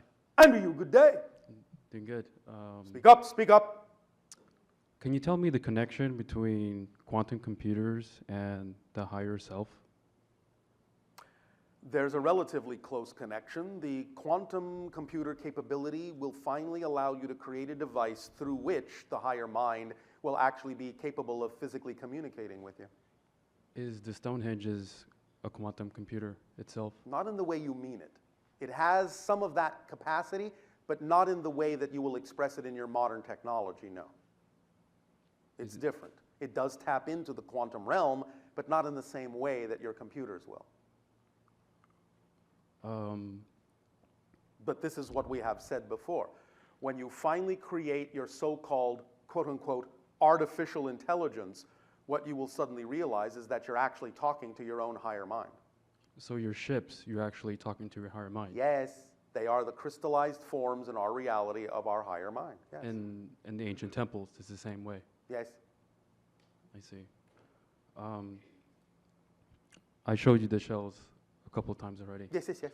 Why is it some people can talk to their higher selves with it and some can't? Because people have different belief systems which resonate at different frequencies and need different permission slips to activate them. Some permission slips will simply not work for people who are not on that particular wavelength, nor do they need to be at that time. That's all. How come That's why there are so many different kinds of permission slips, because there are so many different kinds of belief systems and so many different kinds of perspectives. Not one permission slip won't necessarily work for everyone. I see. What's the difference between what you pick up with these shells? The difference between the ancient temples, the crystal skulls, etc.? The idea of What you have created with the shells is a more personalized permission slip representation, whereas the idea of certain temples and crystal skulls taps more strongly into the collective consciousness. And this is by the golden mean proportions? Yes, some of it, and by other things and other devices. Is there any difference between all of them, or they function the same? They do not function identically. There are differences. And again, some of that has to do with the kind of expression that certain groups of people may require in order to relate to the collective mass consensus in a certain way based on their culture and their upbringing and their belief system. Could you tell me more on your, how you developed your consciousness system? Consciousness system? Yes, your ship, or... Well, as we say, we lay down an energy template that is representative of the vibrational connection of the template level reality between our physical minds and our higher minds. That template level vibration then takes on the attributes of a bridge or a link between the two. Thus, when we allow the nanotechnological substance, this metallic crystalline substance we have created in our reality, to grow into the crystal form on the template energy, then it will automatically contain the vibration necessary to allow us to experience the link between our physical minds and higher minds. And thus we automatically communicate with the ship as soon as it is formed, because it is on the correct wavelength for us. Only the pilot can do this. That's why if someone walks aboard one of our ships who's not the pilot, they would not see anything that resembles a control at all. Only the pilot can see the controls because it's telepathically implanted in the pilot's mind by the higher mind. Otherwise, these controls are invisible to anyone else who's not linked with the ship. I see. Make sense? Yes. All right. Will that serve you? No, there's more. Oh, all right. Fortunately. So you can talk to it instantly, on demand, anytime? Yes. We're talking through it right now. The ship, in a sense, helps augment our particular state of being to help facilitate the ability to connect to the channel's mind and allow the channeling to occur. And can you guys talk to the ancient temples and the crystal skulls? Some of them. Again, it depends upon whether or not we have a reason to do so. Can you talk to these shells? We are picking up on some of the vibrations because we are scanning your overall energy, of which the vibrations of the shells, in some sense, are a part. How so? Well, you are the one with them. Therefore, they have become part of the matrix of your particular vibrational pattern. And they are representative of some of the vibrations of your own belief systems. Therefore, we obviously see them ensconced within the vibrational threads of your particular energetic patterns. Could you tell me more how they communicate with you again? With us? Yes.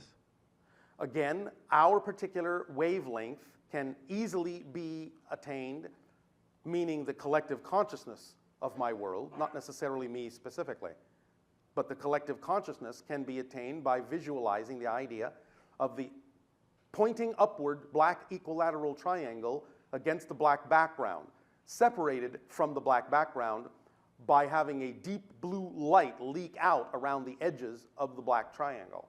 By focusing on that particular image, you are keying into the collective consciousness of our particular reality domain. Now, who individually you might pick up on or what information might get downloaded to you will simply depend upon what individual in my society may be most aligned with that particular vibration at that moment.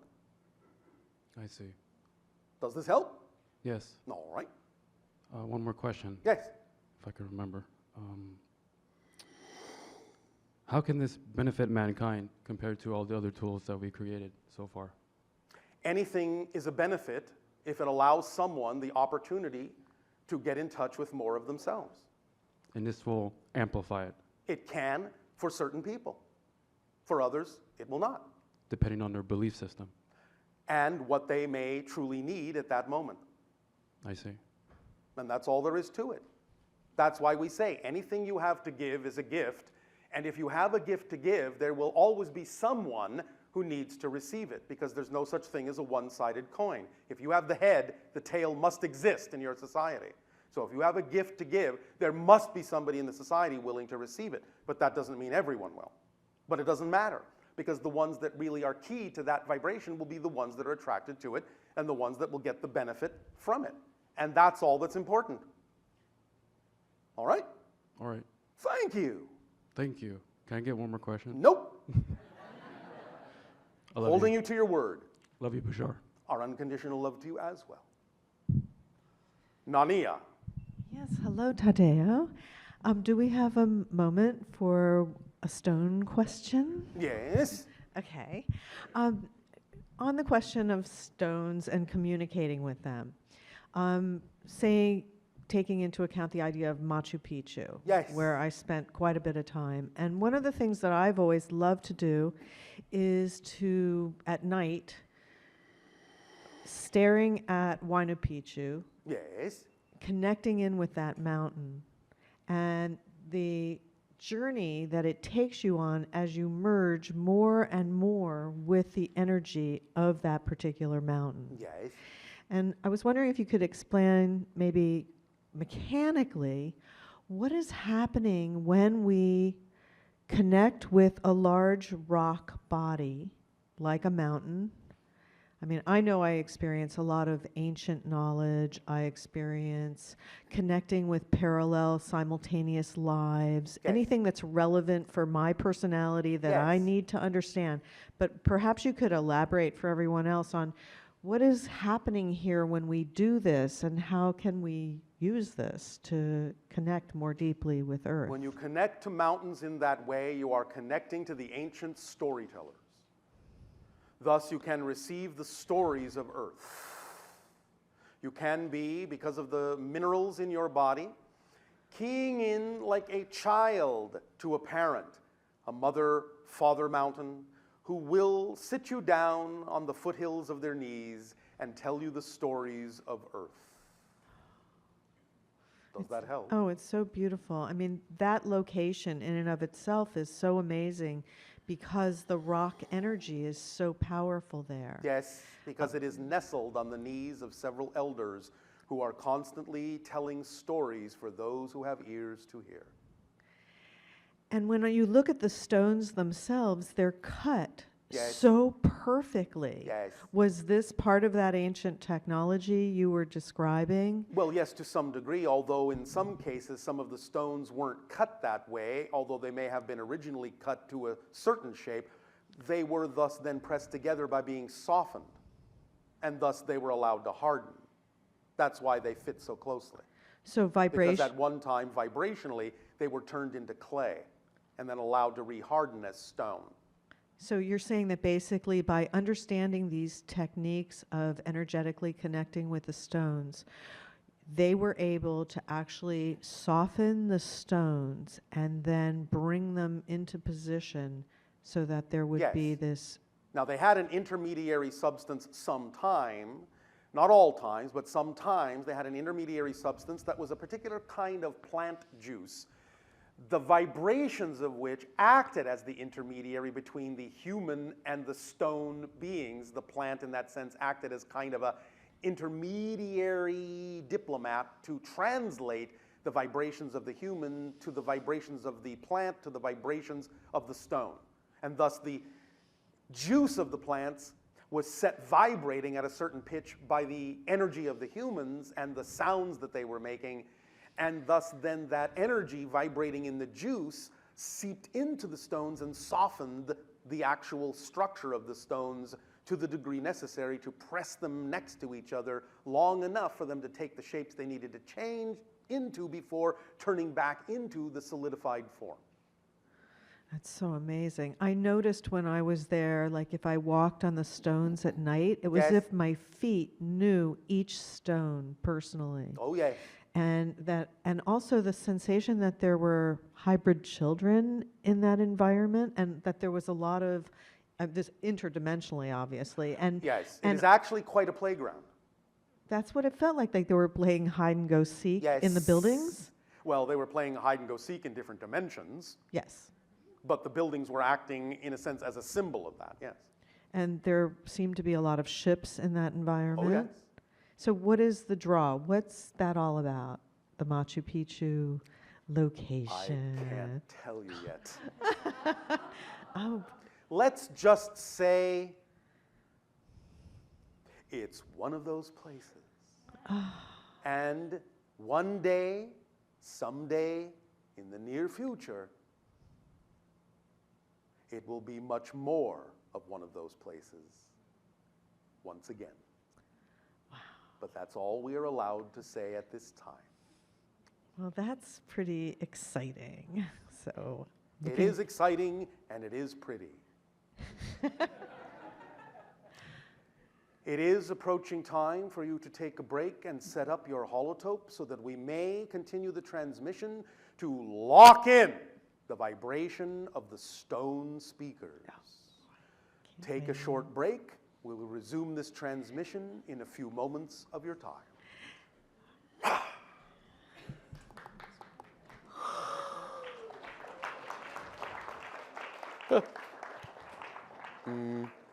How's it going?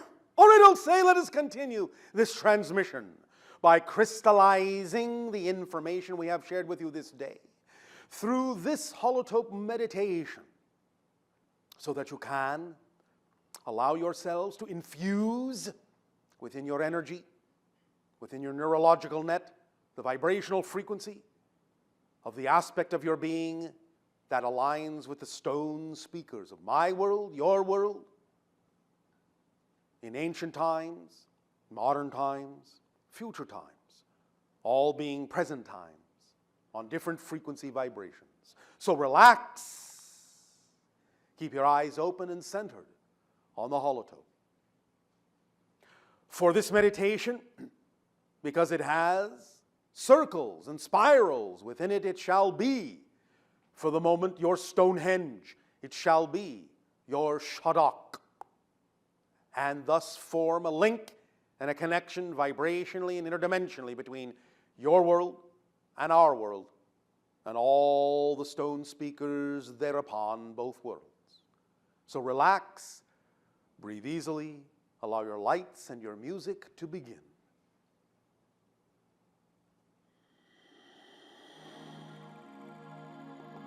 Focus on the center of this reflection. Focus on being in the center of this circle of stones, this spiral of stones, this gateway, this portal to other realities, other dimensions, other frequencies, both within and without your consciousness, in the reflection of all that is, and within the core of your being. Allow yourselves to drift back in time into the world of the beings who knew how to levitate stone, shape stone, talk to stone, commune with stone. Allow your consciousness to sink deep into the rocks of the earth, the rocks of your Stonehenge, the rocks of our Shadok, the stones that support them in the crust of the earth, the vibrating elements and minerals, interchanging energies, exchanging frequencies, together creating a matrix of memory, stories of ancient times, repositories of knowledge, crystalline forms of information. Allow yourself to sink into the earth with your consciousness. Allow yourselves to experience the massive roots of the mountains that rise to the sky, and the deep heat of the mantle and the core of your world, and the liquid stone that flows forth onto the surface and crystallizes with new information and new patterns and new life to act as a new foundation, a new stepping stone from which to spring forth in the direction of your highest joy. But in stepping on these stones, this path that leads you on this journey of discovery of your total being, as you learn to speak the different languages of nature and the stones and the trees, the animals, the breeze, as you learn the different cultures of the minerals, the crystals, the water, the sky, and all the energy of your earth, as you move forward in this journey, as you allow it to unfold in a natural, automatic, effortless way, allow yourselves to know that it is important not just to allow this to remain a mental exercise in you, but to act, to go forth into nature, to touch, to talk, to listen. Most importantly, listen to what the stones have to say. There is stone all around you all the time. As you walk down your street, you see stone-clad buildings. Touch the stone. Stay with the stone for a moment. Don't be in a rush to pass it by. Start to move at its pace. Slow down. Touch the stone. Hear what it may have to say. You may hear nothing at first, or you may think you hear nothing at first, but they are speaking nonetheless, all around you, all the time, on frequencies deep and low, on frequencies deep and powerful, on frequencies deep and true. Let the stones speak to you. Absorb the vibration. Make the stones that are the tonal stones, the bell-like stones. Allow yourselves to fashion these by forming a relationship, an attraction to the particular crystals and stones from which you will carve, from which you will cut. These keys, these tonal keys, and upon which you will play the vibrations that shall ignite the frequencies in your heart, in your mind, in your soul. The frequencies that will allow you to stand in the doorways between the standing stones and perceive the vibrations that transport you and transmute you through other dimensional realities.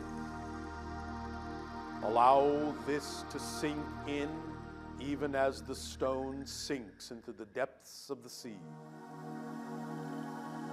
and rests gently upon the soft ocean floor, absorbing, slowly absorbing, and being absorbed, sinking deeper through the silt into the mantle, through the mantle into the core, remelted and reborn and recrystallized, broken down in the crucible of creation, and recrystallized as a new foundation, a new idea, a new experience, with a new story to tell and new stories to absorb, new stories to store for future generations, so that none shall ever forget, so that all shall remember in the edifices and structures, the henges, the pyramids, the stoneworks that are themselves orchestrations of stories, orchestrations of sound and light, orchestrations of knowledge, orchestrations of action. You must act. Act with the stones. Work with the stones. Live with the stones. Speak to the stones. Listen to the stones. For they are wise, and their knowledge is deep and penetrating, and spans eons and eons and eons.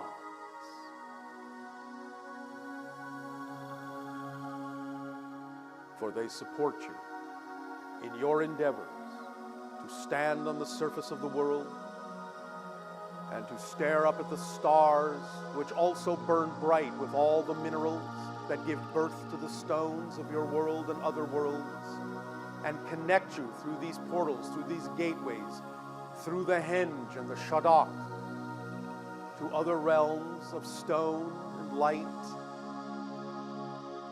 other realms of vibration and frequency, other realms of story, other aspects of your greater being.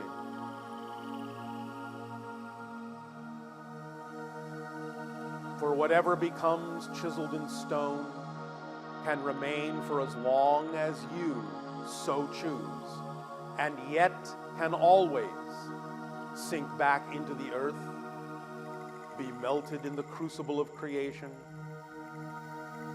and given up again onto the surface to cool and crystallize. A clean slate, a Rosetta Stone, a tablet of destiny.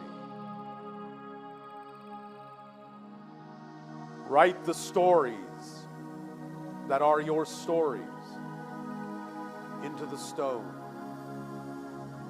in its shapes and sizes and ratios and proportions and relationships and words if you wish. Write the stories for all time and for the timeless.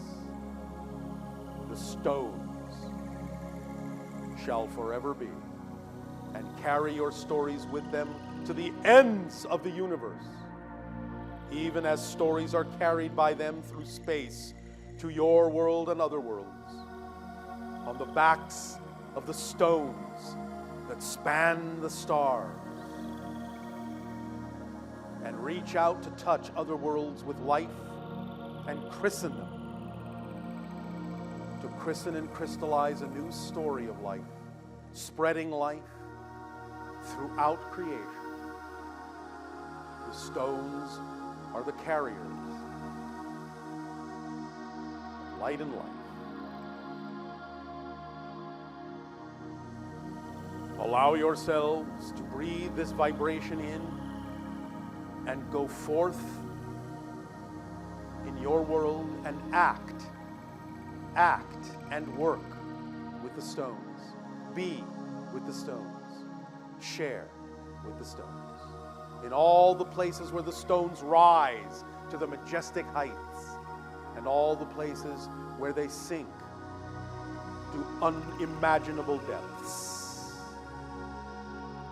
The stones are the spine and the structure, the bones of God that reflect the order and nature of things and the crystalline purity of thought itself. Breathe this in and make it your own. Allow your lights to dim and your music to soften. And know that this energy and this information, as you stand within the Stonehenge, within the spiral shadok, are now weaving within the patterns of your neural net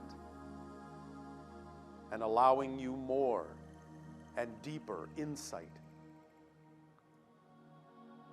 into the cultures and language in which you are immersed as you stand on the surface of your world, supported by the stone that allows you to gaze up at the stars that burn bright in your eyes and take it in and crystallize it in your own crucible of creation forever and ever and ever. You are always and forever never more than a stone's throw from ecstasy. Take that to heart.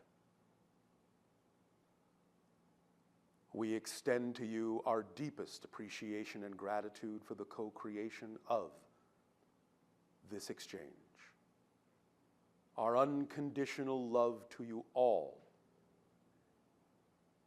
And we leave you now with this thought and bid you to go and get stoned. Good day.